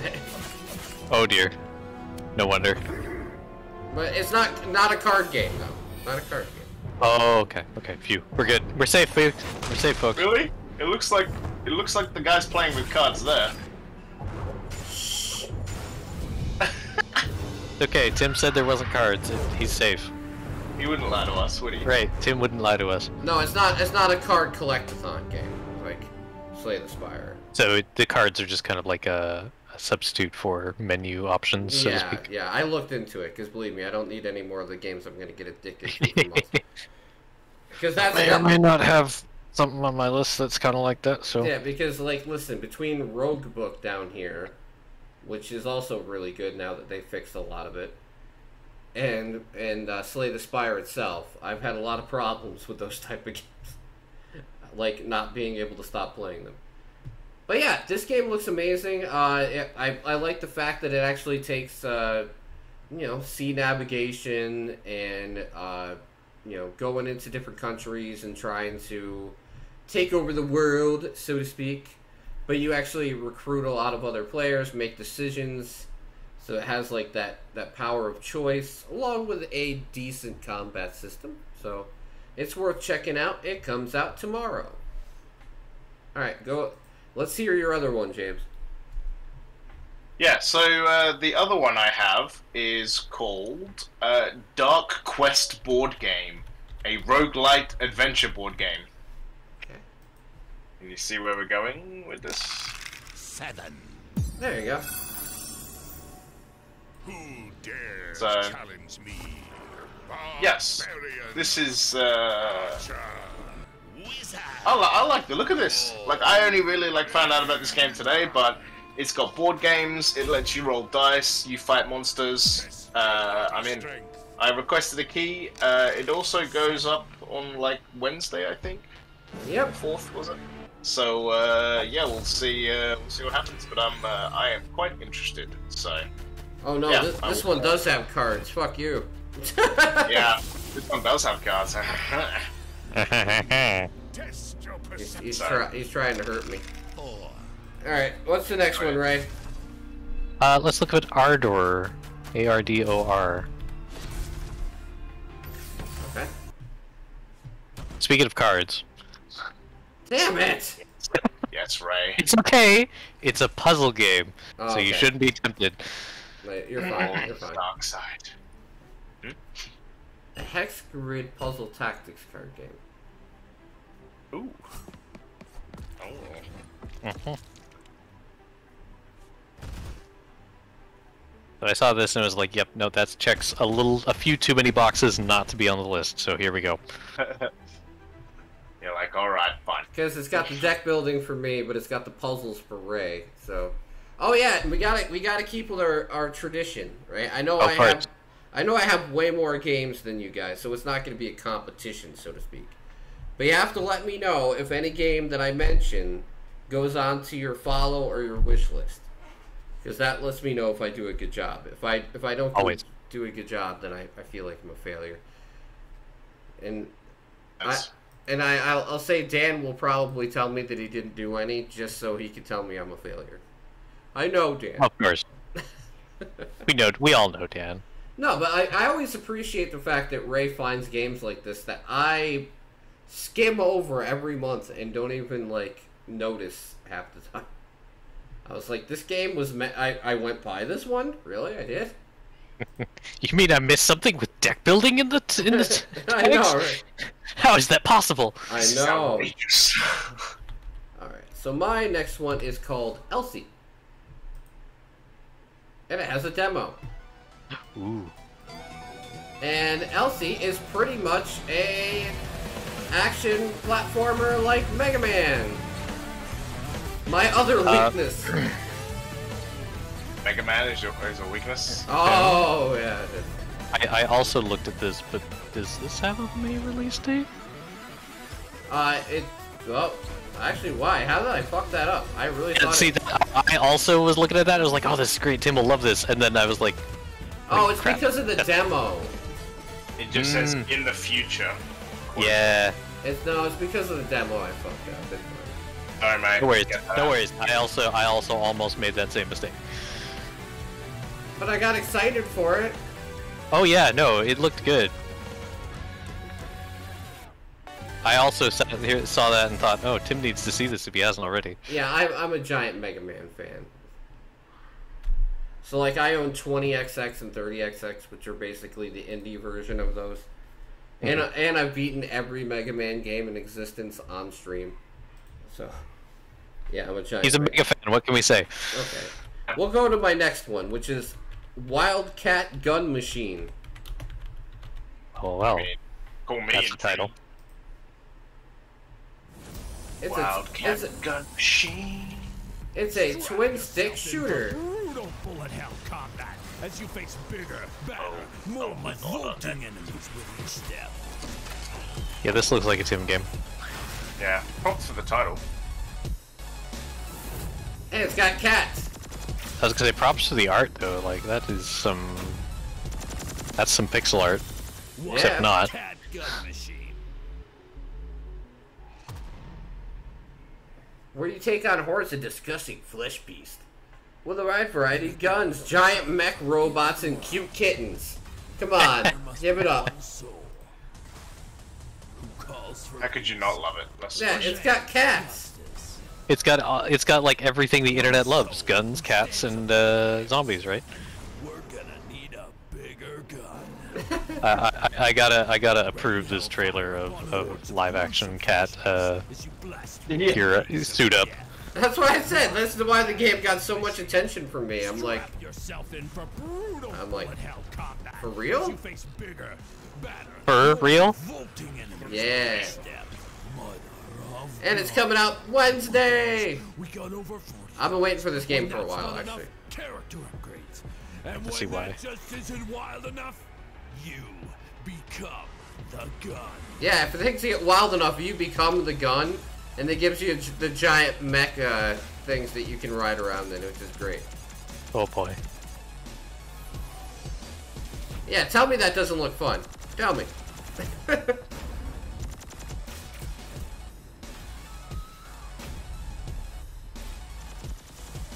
Alright. So what's your next one, Ray? Alright, this one might look fun to you, Tim. Pizza Synthwave. I looked at this initially thinking, oh, this would make a good joke game, but then I watched it and I was like, actually, that doesn't look bad. You're like, the joke game became the actual game. Right, the joke games aren't actually jokes anymore. Yeah.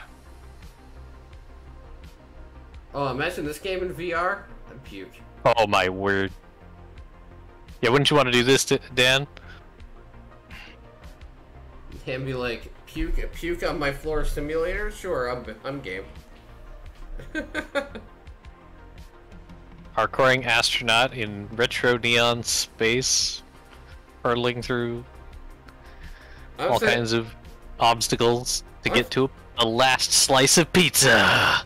Listen, sometimes you have to go through the bad things to get to the good things. Yep. And if there's pizza at the end, I'm game. The question is, how many bad things are you willing to go through for pizza? For this astronaut, it looks like all of them. Yeah, I was gonna say. Literally every single piece of pizza. And it does not matter. All of the things that are bad, you can put in between him and pizza. He will get through all of them. Yes. Yeah. It's like the Dark Souls of pizza. This is like the physical visual representation of what the fight for the last slice of pizza looks like at a party. This one I'm very excited about. Rift Tracks the game. Hey everyone, Mike Nelson. I'm pleased to announce that Rift Tracks has teamed up with the makers of the game to bring you Rift Tracks the game of a multiplayer party game that lets you riff with the best of them. Well, it's basically the people that did Mystery... Yeah, it's the people that made Mystery Science Theater hooked up with the people that made What the Dub and made a game. Plan 9 from outer space. Nice. Featuring 2 exciting ways to play. Write your own riff and watch. So it's kind of like What the Dub, but a little different. Yeah, and What the Dub 2 is in development, which is great.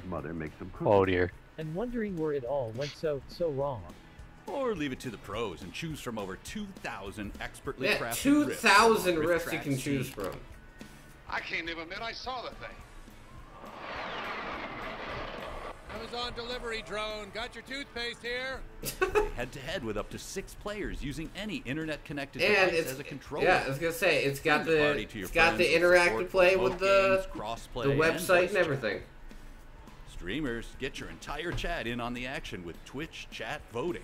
Nice. Do you have what it takes to be the next movie riffing? I want to play this on stream so bad. The game coming May 5th. That's fair. Wish list now. Add the wish list. Alright, I did it for myself. There you go. Alright. But that was definitely a high mark for me. Alright, so what do you got now, Ray? Let's look at Into the Underdusk. Underdusk is one word. Okay.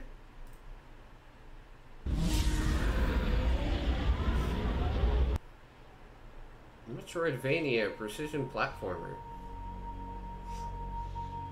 Misa in trouble, Annie. Yeah, I looked at it and it kind of got a little Shovel Knight, a little oh, what's the bug one? Hollow Knight? Hollow Knight kind of aesthetics from like the main character kind of reminds me of Hollow Knight. The graphics, the art style kind of looks Shovel Knight-ish. It doesn't look like there's like combat per se, but I think it's You're more, just avoiding hazards. Yeah, I was gonna say, I think it relies more heavily on the precision platforming than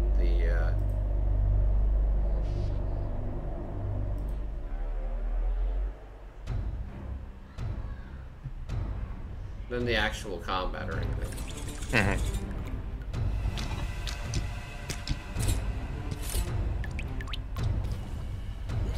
Well, y'all know Metroidvania games are always fun.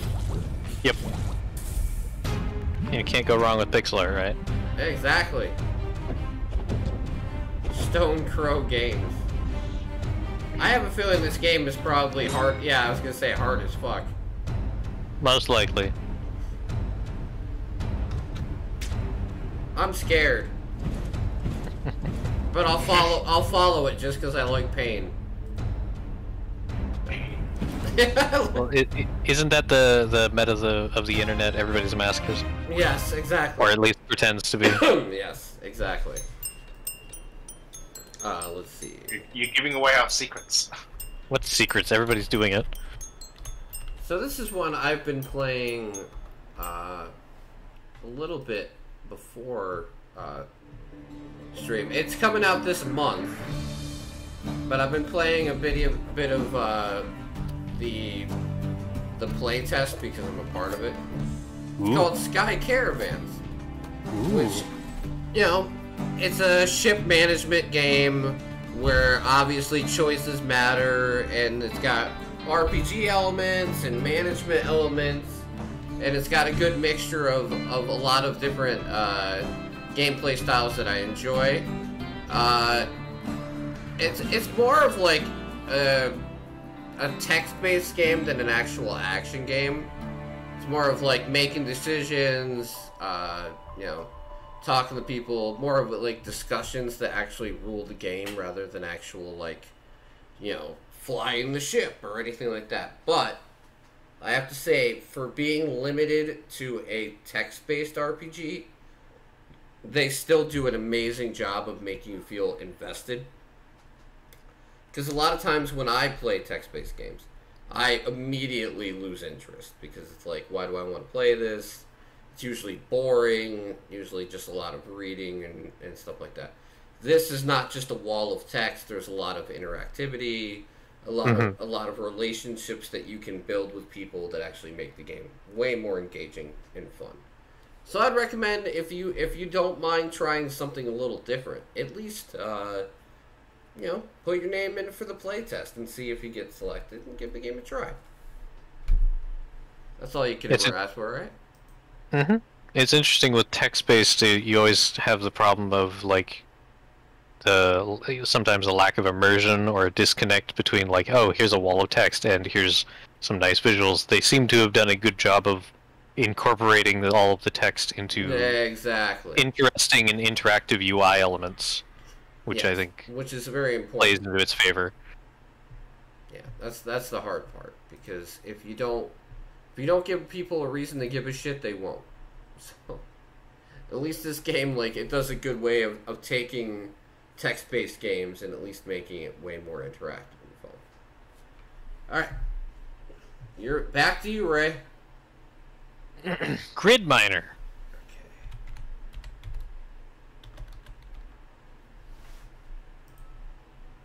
Because you know me in factory games. Is the leading yes, I do. of exploration, construction, and mining. We supply society with some of its most although this seems kind of like puzzly factory game, and it doesn't. I'm not sure how much content there's going to be in it, but I thought it was worth looking into at least. RX-8 tractor beam and the Crusher 3000. Helping us achieve extraordinary results. Tractor beams and crushers, that's all you need. We are now recruiting architects to oversee Did you say Oni-chan? I just did. Of our newest mining facilities in the Just did, Excelsior. Just did. Join us now through the Grid Miner program. Maintain your quotas and be part of our prosperous future. Available on Steam by Kyroscope Games. Listen, man. Okay, this looks alright. I do what I have to do for the greater good. If I have to say Oni-chan to keep your sub, I will.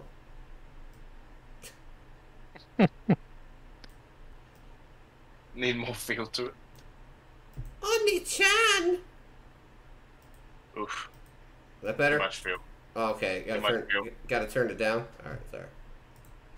Gotta tone that down. Alright, my next one is... We'll fix it in post, right? Is our monthly Warhammer game. Ah, right. I saw this and scrolled past it. Yeah, I saw this and was like, oh my god, another one, and then just blitzed right past it, basically. Actually, this one looks pretty good, though. I'm Andy Serkis, and I voiced the that's character good, Varden Kai. A powerful I'm not the big Warhammer connoisseur or anything, but... Neither am I, like... 40,000 Chaos Gate Demon Hunters. Warhammer 40,000 brings with it... As someone who knows a bit about Warhammer, like, the fact that there are... That it makes building your character in this dark, war-torn galaxy Gollum. fascinating experience. Yes, he's Andy Serkis, yep. And I'll see you aboard the Baleful Edict. Yeah. So, I mean, Grey Knights are kind of real cool, real badass demon hunters, so I'm interested to see kind of what this game is about. I have foreseen dire omens for this sector. Already Nurgle's poxwalkers roam free. I believe they are the symptom of a much greater I just like Grey Knights must turn-based RPG games, lest it swallow us whole. or like turn-based strategy games. And, like, this seems to have that like high polish combat to it, so I like it. Like, for me, it isn't about the fact that it's a Warhammer game. Like, besides Vermintide, I don't really play a lot of them. Before this galaxy is But Inquisitor, this looks a little bit like Inquisitor, actually. Sight will not be unguarded. To be honest. I was gonna say, if nothing else, you know Warhammer is a lucrative franchise, so they can at least put forth. They have the capital to put forth a decent game when they want to. Like, for me, personally, it just looked like Warhammer's version of XCOM. Which isn't a bad thing. Now, they lie in wait. We must destroy this foul place. And to give the game credit, at least this isn't $60. Always fun. 45, I think. Yeah, that's not that much better. Yeah, it is. Believe me. Listen, at least I don't own a PlayStation and pay 70. Who wants to pay? Sussy. No, I'm not sussy. Chaos descends on the galaxy. It falls to humanity. We haven't even got Among Us yet. Yeah, exactly. So what's up, Ray? Let's look at Adventures of... how do you even pronounce that name? Poppe? So it's like P-O-P-P-E? Yeah. Yeah. Adventures of Combat Training. Okay. Again, this is another pixel art style that you don't see very often. And I was like, oh, this looks good, and the animations look very nice. And we know Tim likes platformers. Always. Card games and platformers, never better combo. Yeah, I mean. Well, besides, I was gonna say, besides Mega Man, what's my next favorite? Mario.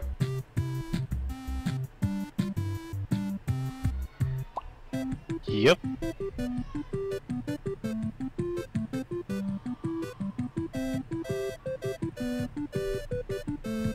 Or a little man named... I don't even know how you would pronounce that. I mean, it wouldn't be Poppy. No, probably not.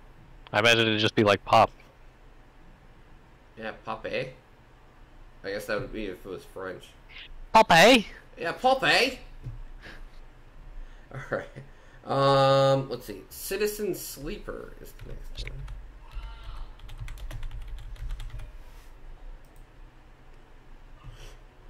Wake up, Sleeper. This is a tabletop RPG game, basically. A cyberpunk tabletop RPG. Oh dear.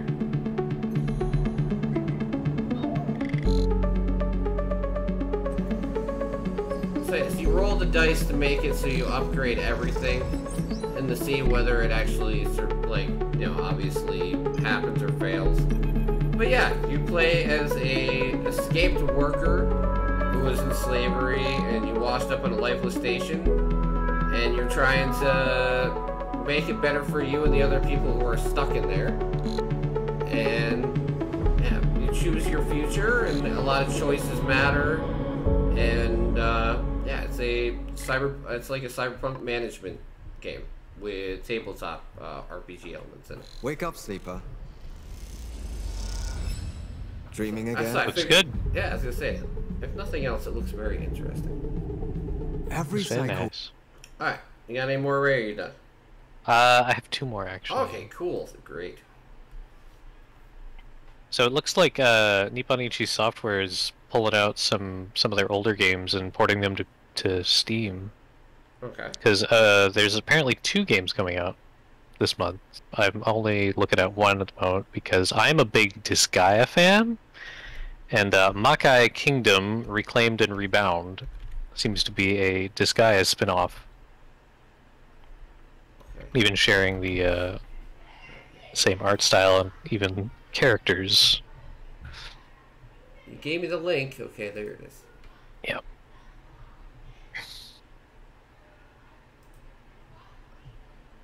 I've never even heard of this series. There is, of course, more than one universe.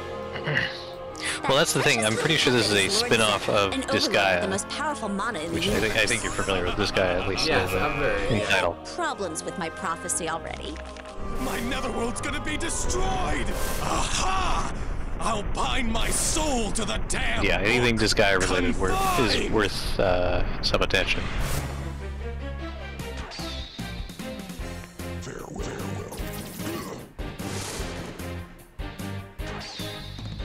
Oh, so it's an old school JRPG. Yeah, tactical RPG. I'll take it. Sold. Can't you just calm down? Lord said is that I do like the voice acting, and I think that's pretty appropriate. Very over the top. Yeah, they always tend to do a pretty good job with their voice acting. And Disgaea's stories are hilarious. Very meta most of the time. Father, I have come here from the future. This almost reminds me of like Final Fantasy Tactics. They play similar. Disgaea games play similar to Final Fantasy Tactics, but they're much more focused on that sort of gameplay than just an RPG. Also, the funny thing is that's like the only Final Fantasy game I've ever played. Oh, really? It's like the Tactics Advanced, yeah. That's great. I love that shit. Let's see. Okay, here's an actual game that maybe more than just me know. Trek to Yomi. Ah.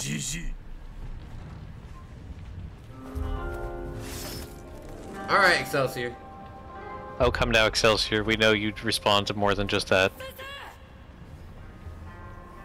But yes, this is a side-scrolling martial arts game. Well, swordsman game, I think. That I've been very interested in since I saw it last year. And it's going to be on Game Pass day 1. Oh boy. It always gets brownie points with Tim. Yes, it does, because I always have Game Pass.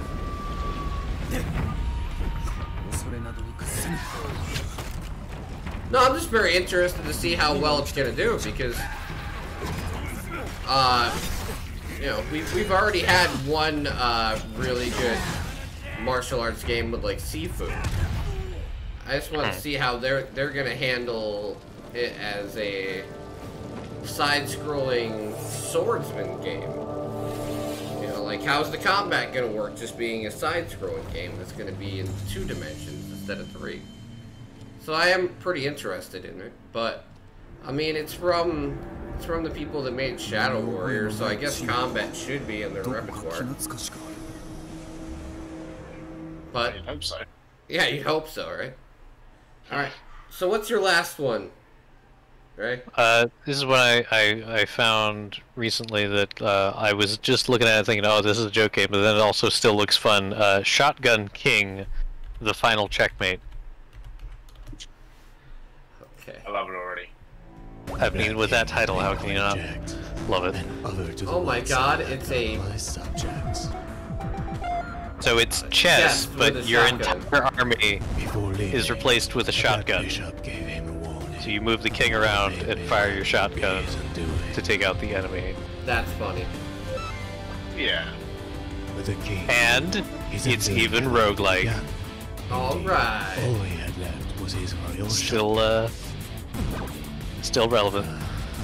That's Did I say how hilarious the concept of this game is? Well, yeah, that's what got my attention. The final checkmate. And it even lends itself perfectly to the cheesy one-liners, like when you put the enemy king in check and just check, bang. Alright. Oh man, check this. That's a good checkmate. One. That one's gonna be hard to beat, right? Let's see. Right. The next one is Everblade. It's a guy who plays a lot of chess. I find that hard. I mean, it's cathartic too. I mean, like sometimes in a chess game, it's just like you want to just flip the table, pull out a shotgun, and just, settle it as men, right? Fuck this guy in particular. So Everblade is my version of Metroidvania this one. Oh, lovely! It is yes, that looks very good. Ooh, it's even puzzly. Yes, it is. It's the puzzly kind of Metroidvania. I thought a lot about Castlevania when I saw this. It's definitely got that Castlevania aesthetic. And it's made by one dude, so I gotta give it some love,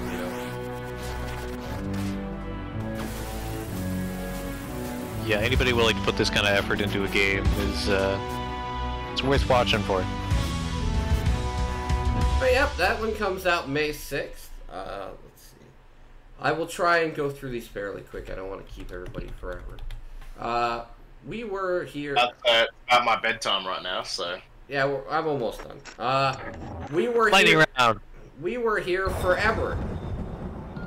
I was gonna say, I saw that and thought, yeah, wait, isn't that like a series that... Yes it is. They've been making... It's like we were here too, we were here together, and now we were here forever. Oh, this is made by Dutch guys, actually. Oh, I face defeat. Yeah, I didn't realize there was another one. Yeah, it's a co-op escape room game. I don't want to slam anything, but "We Were Here Forever" sounds like the free-to-play live service version title. Yeah. That you would make when it's like, okay, we sold this to a big publisher, and now they're gonna milk it dry. It's not Halo Infinite, it's Halo Forever. And this is coming as a fan of Halo, just to qualify. Oh, of course. Yeah, because I'm a giant fan of Halo. Just can't wait for Halo Infinite to come out. I just can't wait for the co-op to come out, honestly. Yeah, well, I mean, it doesn't come out when the co-op comes out. How about Songs of Conquest from Coffee Stain Publishing? Ooh, Coffee Stain knows how to make stuff. Hi, I'm Carl Toftville, the game designer of Songs of Conquest. Songs of Conquest is a love letter to the classic turn-based strategy games of the 90s. Yeah. And in our game, you'll control powerful magicians. Good pixel art. Adventure awaits as you send high quality pixel maps filled with very. Well, Coffee Stain is definitely tends to pull out good, high-quality pixel art. You need to invest your I mean, just look at Valheim. Your town and race you know what made me double check this game though? Face the enemy this is one of the rare games that Glav actually has on his wish list. And he hasn't been online on Steam in 181 days. How long has this been on his fucking wish list? There are many things to consider. It's been 39 years. Like mistakes in front of them. Moving to the high ground gives many benefits, but moving away from an enemy lets them attack you. So but this just has the perfect art style and the perfect gameplay style. I was very interested in.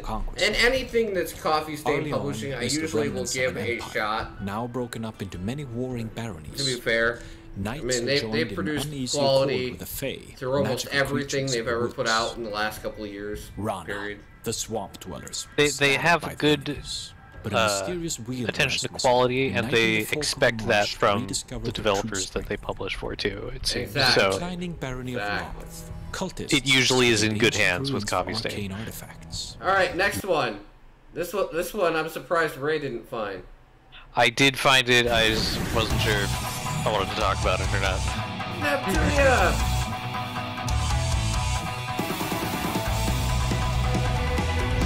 Actually, the animation looks really good on this game. Actually, I was disappointed with the graphics stuff, to be fair.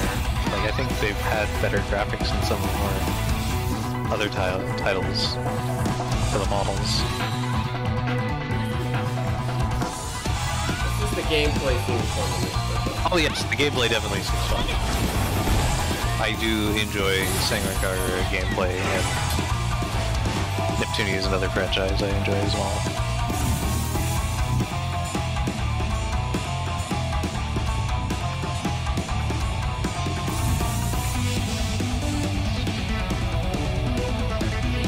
I do find, like, the quirkiness of it all is very funny. Hey, Excelsior! This is the game to find all your lollies. Right here. There you go. Waifu alert. Yeah, waifu alert too. Unfortunately, you're probably not going to find many lollies in this one just because it's Sangrekar related, but, well. No, but the combat seems, like, intensely fun, so... I was like, alright, I'll give it a shot, check it out myself. If it's good, if it's good. If it's not, at least I can tell you it's not. Let's see. If it's not, just go play one of the other Sangrekar games on Steam. Next one is Achilles. Achilles? Achilles. I kill you. Achilles Legends Untold. This is a bit of more, and the conflict between Hades and Ares in this Souls-like action RPG. It just looks like a lot of fun. And I know it's Souls-like, but Souls-like does not always mean, like, impossible to beat. Yeah. It's just their way of defining everything at this point. It's just, yeah, that's the crowd they're looking to appease or appeal to. It's the buzzword. Especially as everybody has probably beaten Elden Ring, who is going to beat Elden Ring now, so. New game plus ×7. Never witnessed so smart, deft, and cunning. Like, what's his name from the Angry Joe show? Yeah, like, one of Angry Joe's co-hosts there. He's beating Elder Scrolls and he's on, like, new game +8. And I'm like, yeah. Elder Scrolls? You mean Elden Ring? Elden Ring, yeah. But I'm sure there's a Skyrim mod to make it like Dark Souls, you know, same thing, right?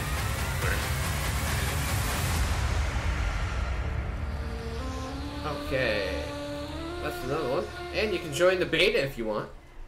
I mean, but the game comes out the 12th, so. Let's see. Lovecraft, Untold Stories 2. Love untold things here. It's a dark comic style roguelike co-op action RPG. Ooh, co-op's always a plus. And Untold Stories is actually a pretty damn good game, so I'm kind of excited to see what the sequel has to offer. Alright, quickly on to the next. Okay.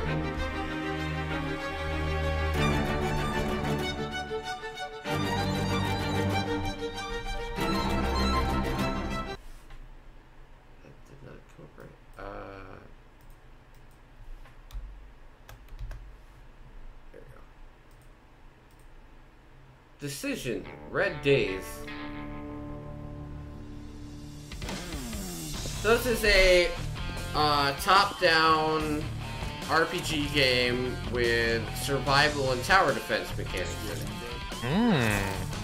So I thought it was something way different than all the samey shit we've been talking about most of the month so far. Yeah, you can make friends and buy stuff and build yourself a squad from scratch. Build yourself a town, build up your towers and your defenses while making relationships with people, and then at night when the hordes come to try and murder you, you have some defense to hold them back. Nice. And I definitely like games like that where you can basically have the the creativity to build everything the way you want and also, build your own community. So that's due out the 19th. Let's see. Eternal Threads. This is the next one.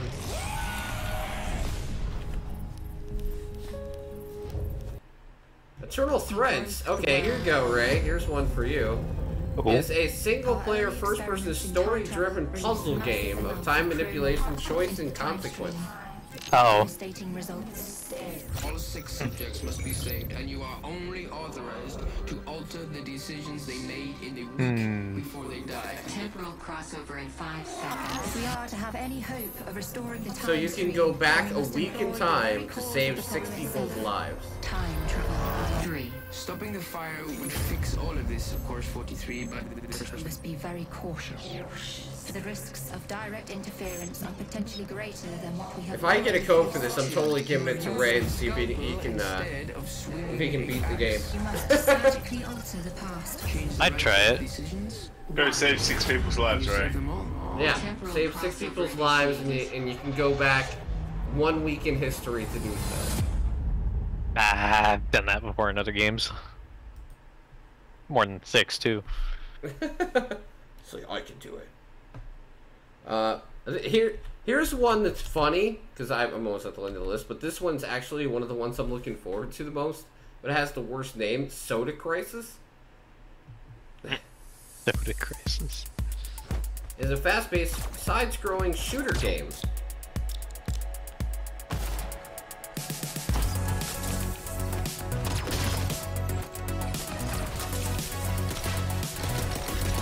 And it looks fucking great. Don't understand. That does look good. I was gonna say, I don't understand the Soda Crisis thing. Sometimes you don't have to. You know what it reminds me a little bit of is My Friend Pedro. Yeah, I can see the similarities there. But yes, this is one of the ones I guarantee I'll be playing this month because it looks fucking great. But I'm sitting there, I'm like, Soda Crisis. Alright. Not a can of soda to be found.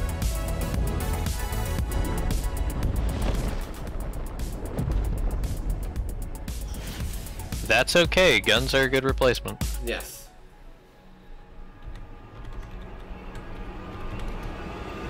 Alright, next one. Crossfire Legion. It is a real-time strategy game featuring tactical action and fierce battles across a shattered version of the near future. Our civilization lives in a world of fear. We must put an end to this senseless killing once and for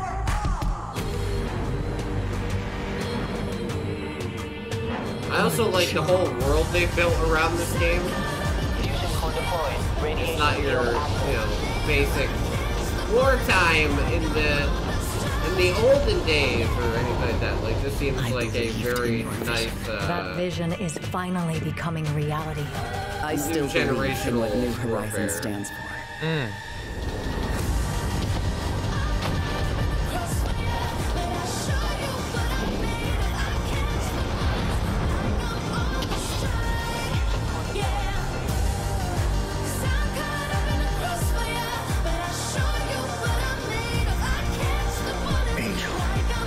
Definitely has a lot of StarCraft vibes to it. Yes.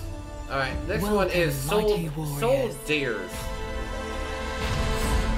And it's for all, yep, for all the hone your skills as a retro epic featuring puzzle platforming, Metroidvania, and crunchy Souls-like combat.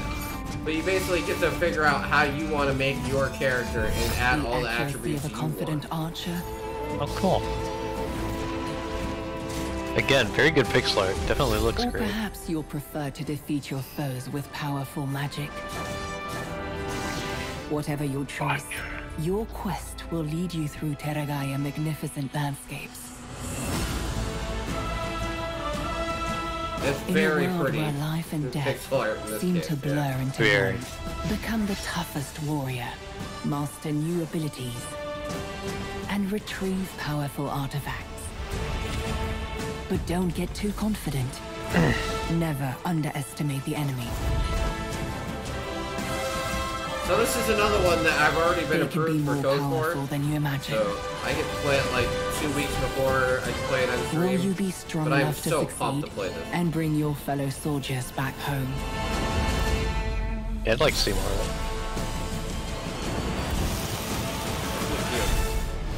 it. Soldiers.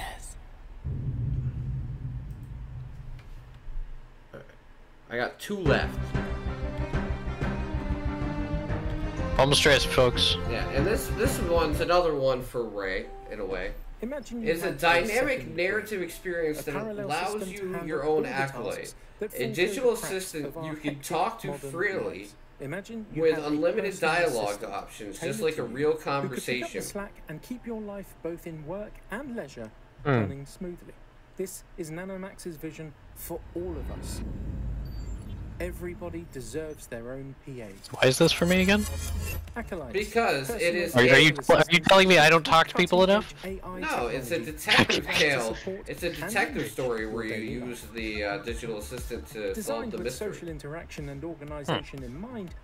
I thought you'd actually like, especially since you like to figure things out. I think you'd appreciate a detective tale. Or you actually have to use artificial intelligence to solve it. We need people like you to put one of our it could be interesting. Depends on how it's all implemented, of course. The near final product. In doing so, you will become one of the first people in the world to own their own acolyte. With the relentless drive of the Nanomax team behind you, you will help us change the face of artificial intelligence. But that one's more of like a wait and see because I have no idea if it's going to be any good or not. Complete your application. Yeah. At www. Alright, quickly, Sniper Elite 5's coming out. Like no one knew that. Ooh. 20 million more ways to kill Hitler. The Axis. Yeah, and Game Pass Day 1, but I think you all know Sniper Elite's coming out. And here's my surprise of the month, because I actually played the original, because I'm old as hell. Same. Held the whole town. All thanks to he's not talking about Sniper Elite. Yes. Oh, shoot. I spelled it the wrong way around. How about KO the Kangaroo? That's also not how you spell kangaroo, but...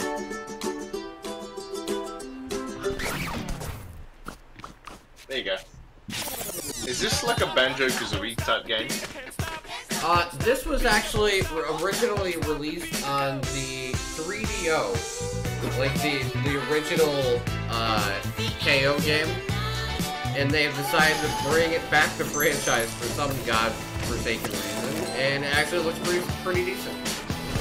Hey, they can do a good job. Yeah, it's like their version of Crash or Spyro.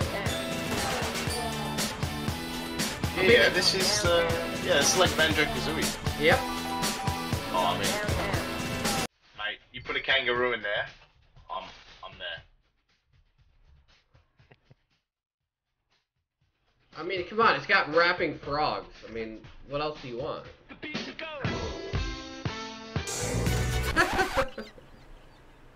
But no, I actually thought this this looked pretty neat, especially since I had played the original so long ago. So I really appreciate it. And comes out the 27th.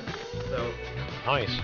Check it out if you're free to do so. And it probably shouldn't be too much money. I hope you got it.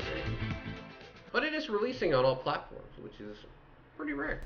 All right, thank you guys so much for hanging out for the podcast. I know I dragged the end of that out so much, but to be fair, I usually don't have like one person with one game.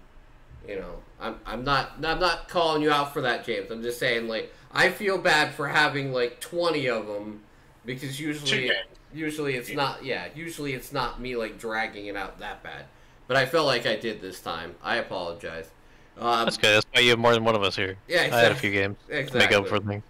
And believe me, Silver probably would have had one or two too. So, like, Silver is one of those people that would be like, hey, the podcast is coming up in a week. He's like, I'll be sure to be ready. And then, like, 20 minutes before the podcast, they'll be like, oh, I should probably check for games. Really? You think so? You fucking think so? But yeah, thank you to everybody who stopped by. Thank you, Excelsior, for the lurk. Thank you, Ray, for the Dan for the resub. I keep on confusing that. Probably because I'm talking to you, Ray. Yeah. But I will be back tomorrow, but not on this channel. We will be on my wife's channel, where I will be doing a cooking stream. Oh yeah, we're finally doing that. Mm-hmm. And then tomorrow evening, I'm going to be playing Mario Kart on my wife's channel because we're finally going to hook up the Elgato for the Switch. So, it's all going to be on my wife's channel tomorrow. If you don't know where that is, her username is the one and only cat. So yeah, come check that out if you're available. It's pretty much where we do all of the fun side stuff on the channel, like cooking streams, snack crate streams. All that stuff's pretty much on her channel. For me personally, I'm continuing a lot of playthroughs over the next week. I will get some indie stuff in there, and then hopefully by the end of the month, I will start finally getting into some new single-player playthroughs after I finish everything up that I'm currently working on. A couple of the playthroughs that I'm interested in doing are definitely the Chrono Trigger and Chrono Cross, and if I can swing it, probably Sniper Elite 5 and Final Fantasy Strange Paradise. The lovely Kill Chaos game that we've all been waiting for. Do you guys have anything to say or promote before you take off? I know, James, you're probably tired, but do you have anything you want to promote before you take off for the day? It's like 3 a.m., so I'm looking forward to going to bed. Okay. Promoting bed. I'm for that. Yeah, promoting bed. All right, guys. Well, thank you guys all for hanging out, and like I said, I will have this up on YouTube for the people that didn't catch the whole thing or didn't catch it at all, and hopefully we can do a little cross-promotion and help each other out with the views on the podcast and get more people to watch it next time. So, have a great day, everybody, and I will talk to you all later. Good night, folks. Good night.